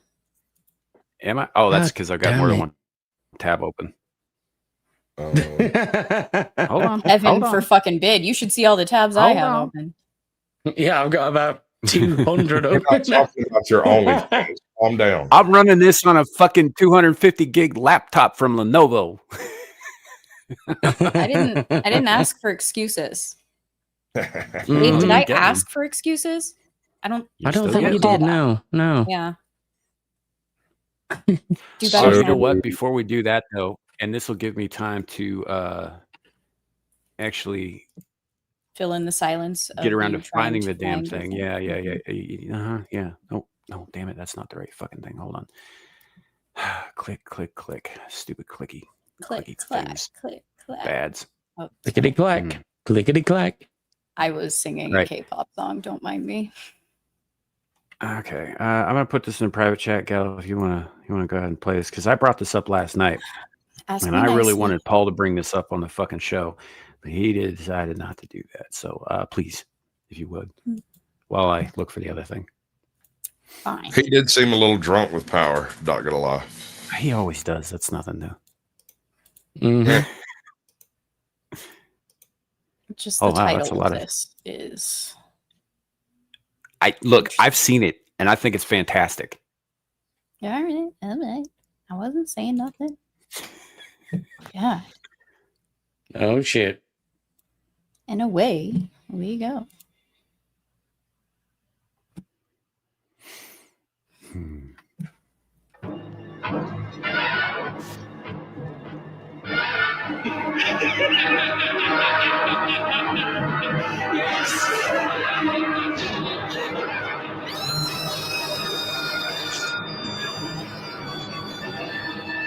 Bears. Yes. You're so weird, Sam. Trying to find an old. Is this friend. a porn? Yeah? What's his name? No, it's not. Kind of feels like Shram. What did this He's all Shram do to sweaty. you? Real Wrath of God type stuff. Tell me where Shram is, or I swear to you, you will regret it. The only person who will be regretting his actions is you.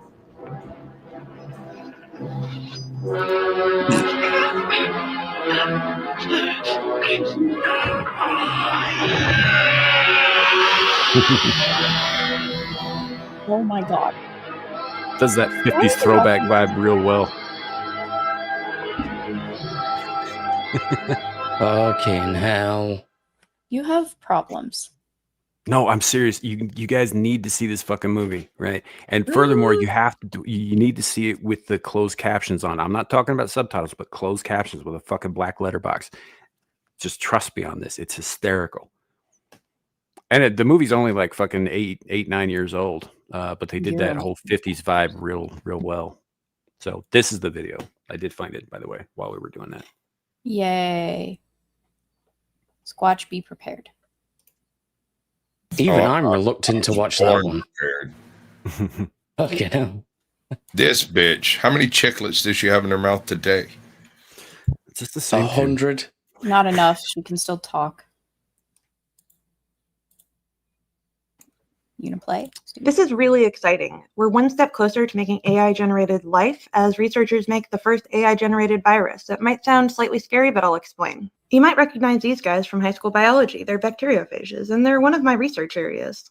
I study evolution in phages. They modeled their AI generation around a phage that infects E. coli. Then they let the AI design something that could functionally impact E. coli. The AI came up with hundreds of different phages, 16 of which were actually effective. Some of them used mechanisms not in the evolutionary line of that phage at all. So they're totally novel. It means it's creating brand new stuff. Yay! Right. She used a word there, and I want to be clear about what it means. Phages. Yeah. Do you know what phages are? Consumers. Of? Everything. These nuts. You're not wrong, but specifically they feed on the bacteria and sure. They usually have like and shit like that. Phage is a blanket term. Most of the time when you're talking about a specific virus or whatever, it'll have a prefix in front of the phage part. Yeah. Right. That usually denotes what it is that it's like preferred, consumption thing, the choice of consumption is kind of thing. And you can even use the word phage in other contexts. Like you could call a vampire a plasmaphage, for example. Yeah. Or a necrophage because it feeds on dead tissues. So that kind of thing. But yeah, generally a phage is a very, very wide variety of things kind of lumped together for the sake of conversation. Yeah. So yes, I know what a phage is. To answer your question. Okay. No, I get it. A lot of people don't realize that there was a split in science about 70 years ago, and the chemists and the biochemists were kind of in a war to determine who was going to solve the bacteria problem first. And the chemists came across penicillin and essentially killed off funding to the biochemists that were looking for natural things. Like the entire concept of yogurt is derived from that type of study. Like, all of the concepts of your beneficial flora and fauna is from those studies. Gross Clue. I don't know. I feel like this one is. Oh wait, you said people. Yeah. What do you mean, you people? I mean, a homophage is another word for cannibal. So.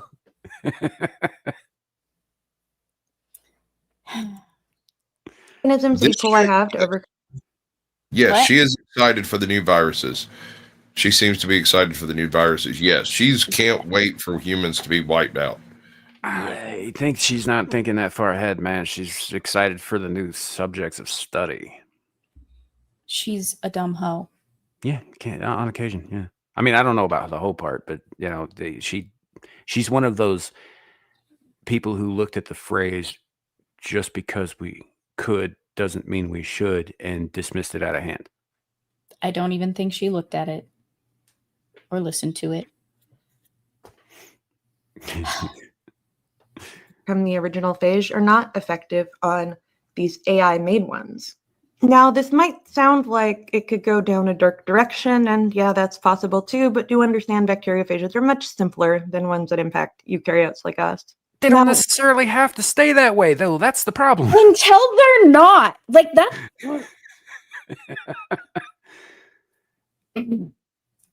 Why worry, guys? Yep.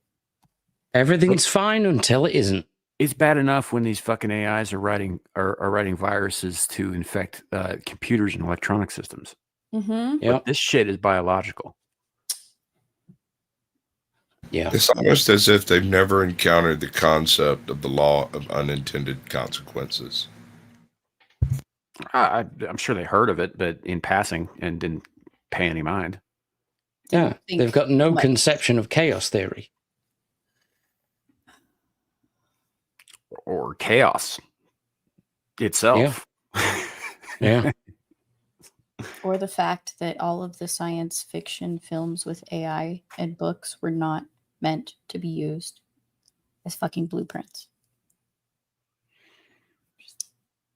Yeah. Fiction, well, you know, operative word. As 1984 is to modern society, in modern society. I was literally about to say that to science, technology. Yeah. And 1984 is now happening in Britain. Which, by the way, hilariously, The Terminator came out in 1984. Yeah. And as far as that Britain thing, I'm not sure it's Britain anymore, sir. Yeah, I'm pretty sure Britain's fallen. Yeah. It's Britannistan. I'm not sure it is either. You have returned to the state of Greater Londinium. Yeah. And back to less depressing or more depressing shit. I don't know. Why are we excited? Different kind of depressing. I think. Similarly depressing. Yeah, I mean, if look, if GT has her way here, Londonistan will be pretty short-lived. Valid. That's a weird silver lining that you just threw out there. Because they'll all be Perhaps. dead. It's not that silver. I picked up on it. Yeah. That's why I said weird. Could go down things a like this direction. could target very specific populations. And that's when you get into super iffy territory. I think so. They already have things that can do that, right? Yes, things that were they man-made, do. right? Not AI made. I don't. see AI unless it is kept on a very short leash and very explicitly directed to designing something that explicitly attacks a specific phenotype and leaves all the others alone. Yeah. I think it's going to be pretty much blanket across the board. If you have human DNA, you're gone. Mm-hmm. Yeah. You know, maybe they leave the chimps alone. I don't fucking know. The potential for mutation is far too high. Mm-hmm. And that's where the inherent danger is. Well, not only that, but I mean, like, look at AI image generation. Even now, as good as it is, there's always something that's just a little bit off and not perfect and not exactly the way that necessarily an AI even meant to do it, right? Yeah. It can't even get fucking drawing a picture correct, right? It's creating essentially a pseudo life form here.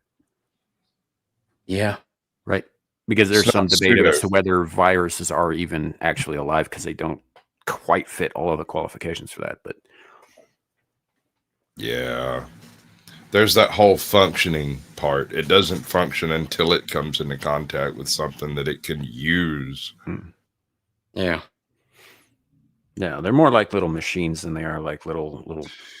Yeah, they're terrifying, animals, dude. You know? If you get deep down into like the nitty gritty of virology and stuff, and I'm not at liberty to explain why I did because of the NDA, but let me just put it this way. There is no reason why a clever fellow with the right equipment couldn't just custom build a virus. Most of them have very few genes in them. And so you can literally pick and choose what you would like to throw in there. The problem is, and that's perfectly possible, the problem is testing them is completely illegal. Like, there is no legitimate way to go about doing that. Unless you got a special little lab in Wuhan that specializes in gain of function, you can test them all you like there. Just saying, bro, like, it's really obscenely scary shit. Well, that's even the, like, when you talk about they have very little genes in them, like viruses don't have DNA, right? They barely have RNA, and what they do have is usually harvested and repurposed from other cells. Right. Yeah. And that's they don't need much to be functional. Yeah. So I don't know, man. Doing this type of stuff with phages. This is, I mean, you're talking about have you ever heard of what is it? The gray ooze apocalypse? I think you might have brought it up. So in the original gray ooze analogy, it's nanomachines that take everything apart and make more of themselves, right? But there's a biological version of that utilizes something along the lines of phages to do exactly the same thing. Like, hypothetically, if you wanted to depopulate a planet, you would create little meat-eating phages and release them. Yeah. And they go out, eat meat, make more phages, and spread exponentially and wipe out all organic life. At least of the meat variety, right? I mean, trees might be okay. Maybe. Yeah. You know, until they start fixing issues and then fixing things that maybe weren't issues and evolving. Yeah. The particular short story that I'm referencing here has to do with an alien invasion. Their first strike was basically to drop a plastic eating microphage on New York. And because it ate rubber and plastic and everything basically gasoline related, you're talking instant fucking apocalypse. Like 196 hours after it crashed, most of the fuel in the East Coast was gone because it literally infected gas tanks and shit. Yeah. Now, to be clear, chat, we are speculating wildly here, but not, I think, without cause. This chick needs to do more of that shit. And she needs to have the same kind of nightmares that we have, so that she will stop encouraging this kind of thing. And turning them into real life daymares. Indeed. Damn it. I was hoping we wouldn't be able to finish this video. Do I have to play again? Yes. We never finish our videos. It's usually because Sasquatch gets hung up on her teeth. I know. and we get distracted and then forget, and I can take it down. And look, it's Look, not those donkey teeth are quite distracting. Corn long ways. It is not up to me to determine that she doesn't get to eat corn through a fucking picket fence. I mean, come on. Just play the video.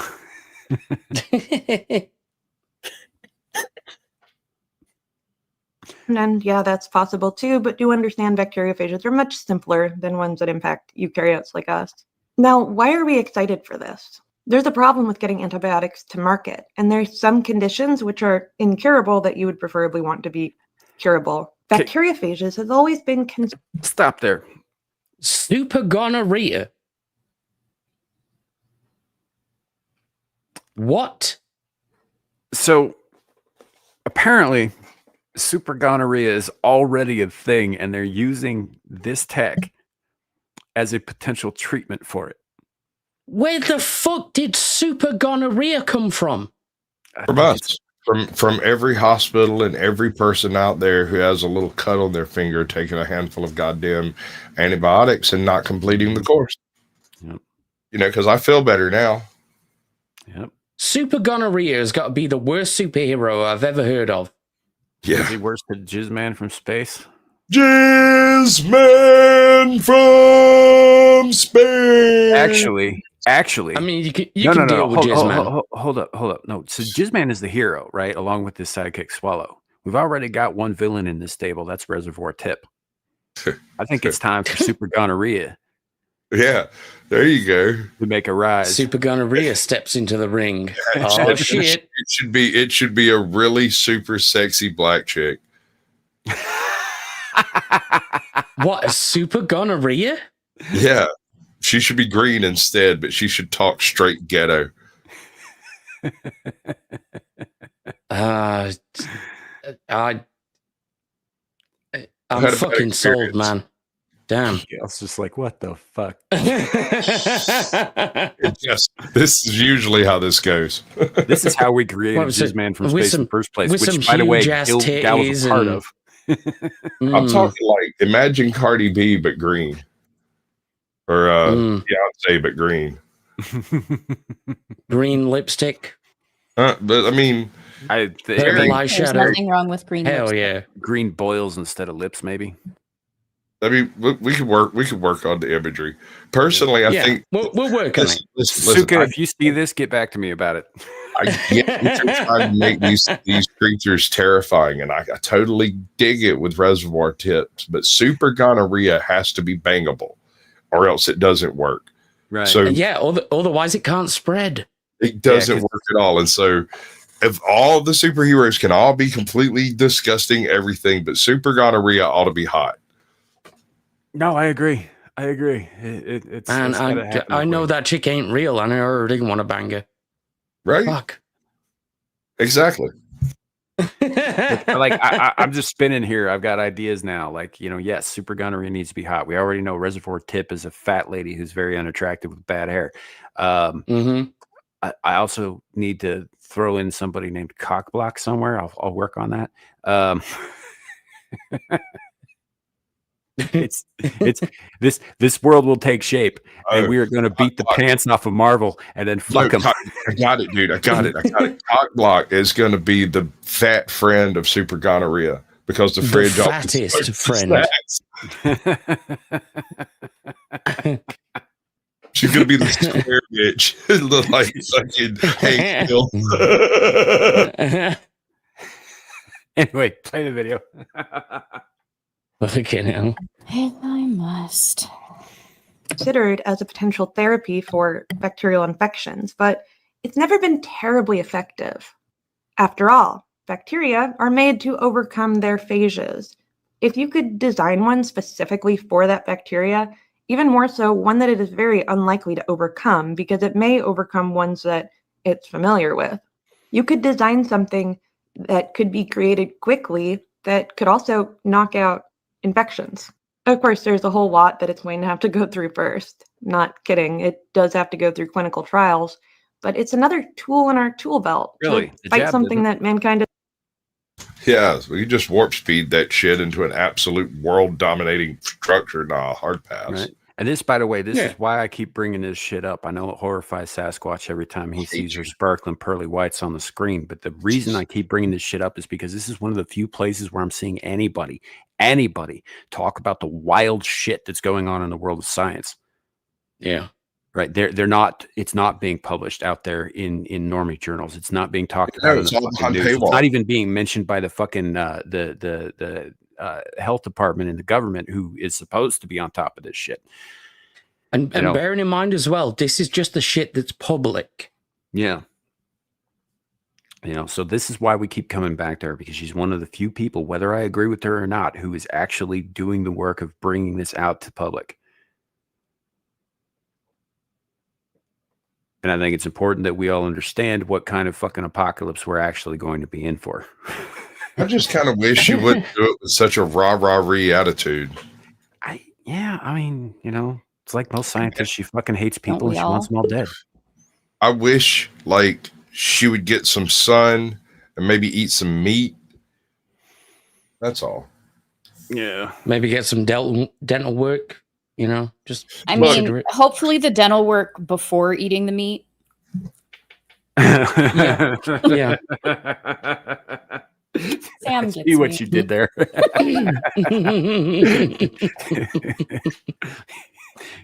Yeah, wow. It's no fun when it's like getting grated by a cheese grater. Speak for yourself. I'm into that type of shit. Yeah, well, you can. Jumps on you. I'm into that shit. I like to keep all my flesh where it is. Thank you. I find your weakness disappointing.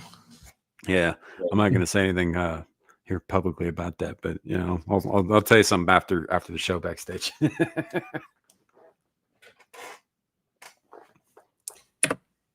Damn it! Has been fighting for thousands of years. This could be the start of a whole new era in antibiotic treatments. Did you know that the very first treatment for syphilis was actually malaria? Yes, they utilized another pathogen that caused a high fever in order to allow the body to knock out the syphilis. So having biological entities interact is not entirely new to medicine. In the situation we currently have, it takes a very long time for treatments to actually get to market.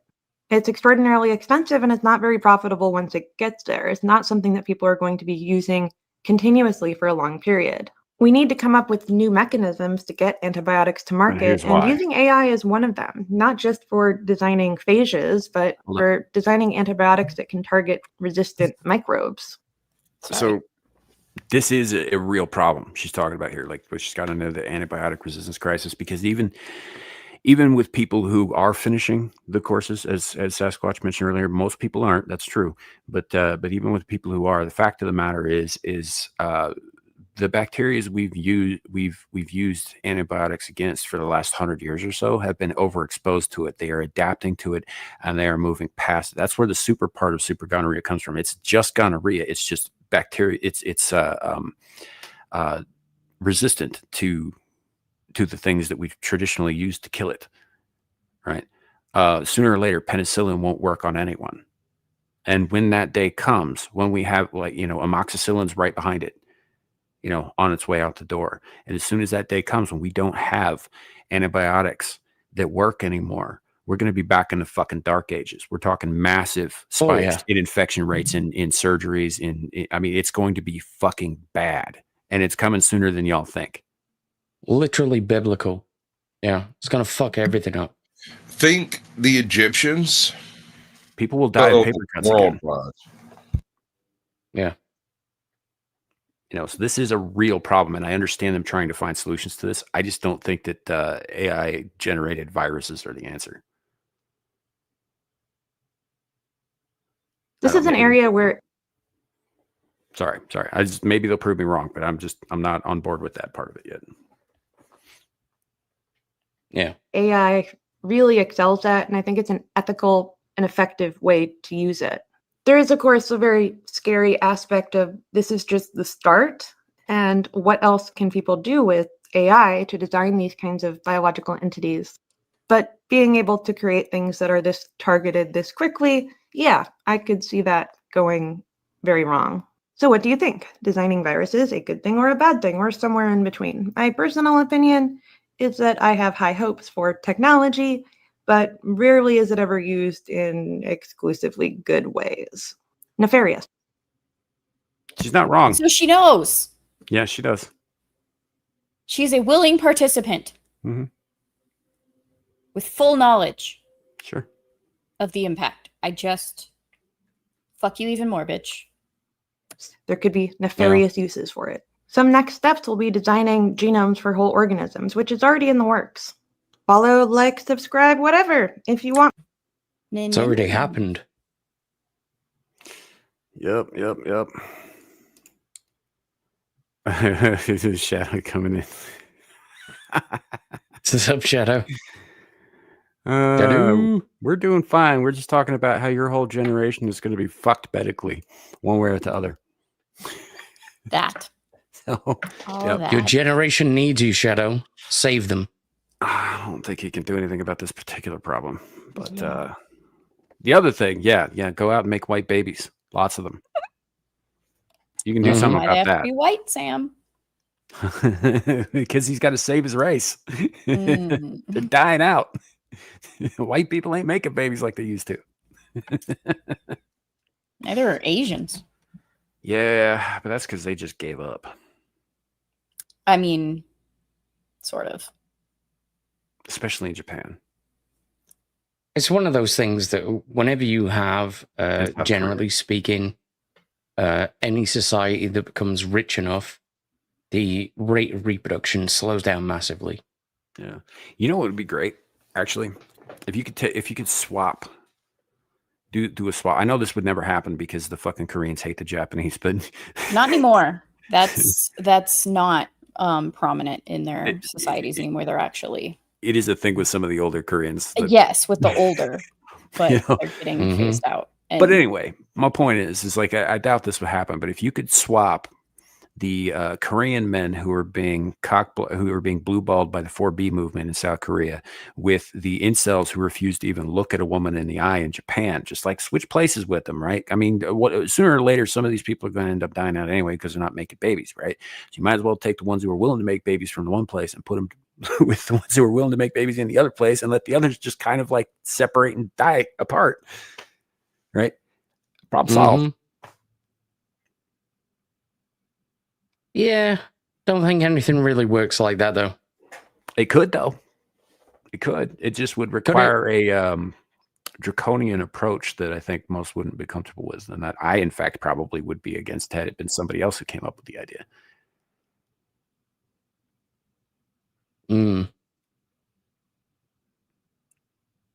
Yeah, I'm the same with old blindy there. Thank God I have Neanderthal DNA. Fast healing and rarely get sick. Did I tell you? Did I mention the history debunked angle you've been going on? I don't know. Maybe. All right. So you can't really discuss the whole concept of race and inheritability of traits or criminal activities or we brought him up last week, didn't we? Yeah, I think maybe so. Sweeney brought them up with her blue jeans. But she wasn't here last week. I'm done.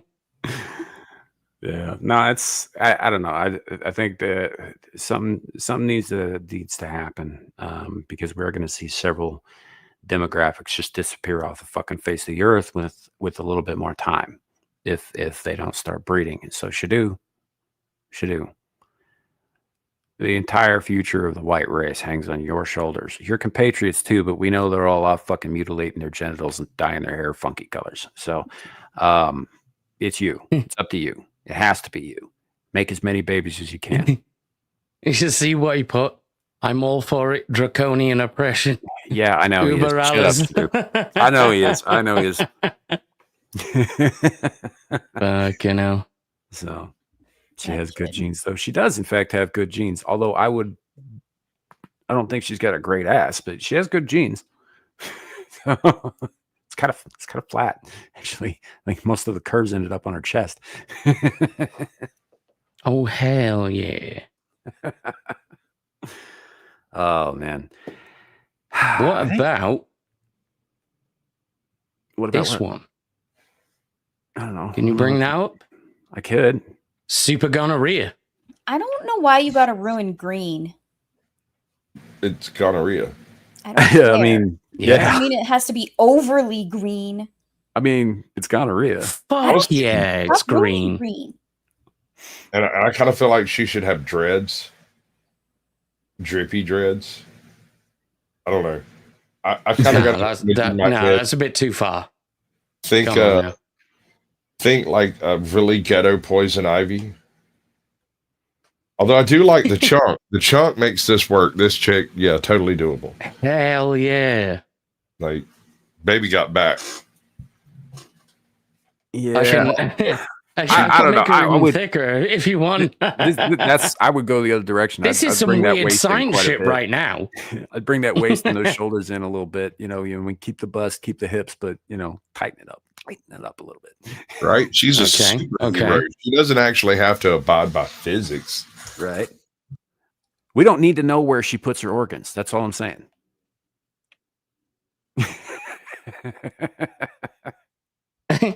Working on it. Yeah. All right. I think we'll probably we'll call it here. I think it's been a pretty good show for the most part. I mean, how we even got working on creating a new villain for our hero, Jizzman, who you see depicted on the thumbnail and in the background. Say the thing, Sasquatch. It's been a minute. Jizzman from space. Awesome.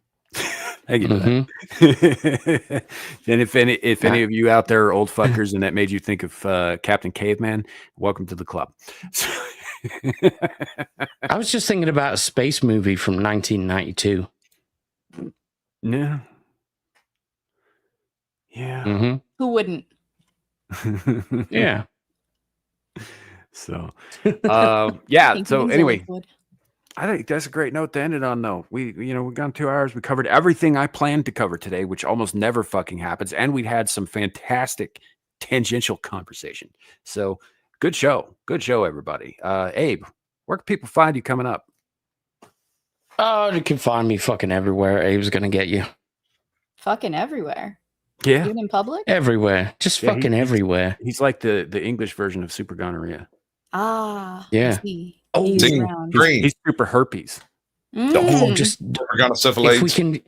if we can just hold on just a few more moments, I've got a new version generating. Oh Lord.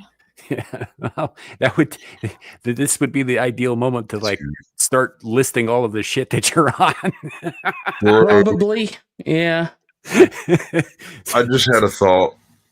We could do a crossover with Orgasmo. Oh, we could. That's copyrighted, so we need permission, but we could. This is how you can tell. This is how you can tell this shit is taken into account my previous prompts.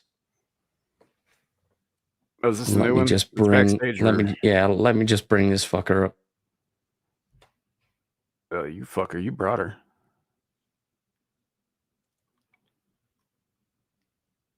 Hell yeah. Property of Abe. Is that what the A is for? Hell yeah. This is one of those That's things his target practice. We just don't say what the A is for. Oh, she's gonna be a target for sure. Yeah. Hell yeah. She's even got that symbol on her back just below the cape. Hell yeah. The cape's not actually attached. It's just Superman on that hoe. Sasquatch, what do you got coming up, man? Oh my God. I have tomorrow the Blast Radius. I might do something later tonight. I haven't decided, but tomorrow, 8 p.m. Blast Radius. That's Eastern time. Everything's Eastern time. Wednesday, the Naughty Corner with AJOT around 8:30, 9 o'clock. We haven't decided exactly yet. Next Thursday, I'm hosting The Devil Made Me Do It. Beelzebub on YouTube, I believe. Mm-hmm. Yes. And we're going to do a Sasquatch Shills and have all the talks and conversations and stuff. And then I'm going to do it after dark. And of course, you're invited. You can come if you want to, but if somebody else that's part of the show shows up, that you lose your seat, and it's because I haven't interviewed you. Anyway, so at that point, I'm probably be back after that. Probably be back over here with Sam. Yeah, sweet. And I'll be on the Powdered Dusty anytime he goes live, but he's on vacation currently, and so I don't know. I might actually do a live over there just to see if somebody will give me some money. So give me some money. That's an idea. Y'all can just give me money now, and I won't have to do that. You know what's funny is I've been on a number of those after darks, and I don't think I've ever been kicked off. Well, no, you can't be kicked off. You're a previous guest. Oh, fair enough. You can come in there and run roughshod all over the fucking joint, and I'll just giggle maniacally because it's the type of chaos that I've been trying to create. Yeah. Very few people take advantage of that, you know. Yeah. Gal, what do you got coming up? What's going on? Next Cook in the Book stream will be Wednesday the 1st, and then I go on a bit of a hiatus again because I have a work trip coming up starting Friday. Nice. So that's me, but I'll be back the week of the 8th again for Cook in the Books and everything after that. So I guess I will be on Static's weekend pregame Thursday the 2nd. But not Ballbusters or Screaming. I see how it is. I'm sorry. Mm-hmm. No, I was here this week. I know, and I appreciate it. And you were here the whole show this week too, which is a bit of a rarity these days too. But you're so whiny. I am a little bit, but you know, in my defense, fuck you. That's not a defense. Good Lord. Doesn't care. So anyhow, no, it's go check out all their channels. The links are in the description below. You know, appreciate all of them. They're fantastic fucking people. For the most part, Abe sometimes gets a little clingy, like static film. It's like sweaty and gross and uncomfortable for everybody but him. Anyhow, yeah, sure, bro. So, yeah, thank y'all for coming. And also, there was something in the chat I wanted to address before we click off. Where was it at? Ardent Party said, I think they were still coming up with like other names and stuff. Why the fuck is that not showing? Okay, Baron Bloodlube, the Anal Assaulter. Right. So we could actually work with that because for those of you who are longtime viewers of the show, you might remember something that we brought up real early on in its life that we refer to as the anal railgun. This could be a good place for that. This could be a good place for that. Why am I here? So anyhow, more on that later. Thank y'all for coming. Appreciate you, chat. Take care. Does not work. Right. Have a good night, everybody. And remember, it could always be worse. It could be raining flaming cobras. Bye, everybody. Bye.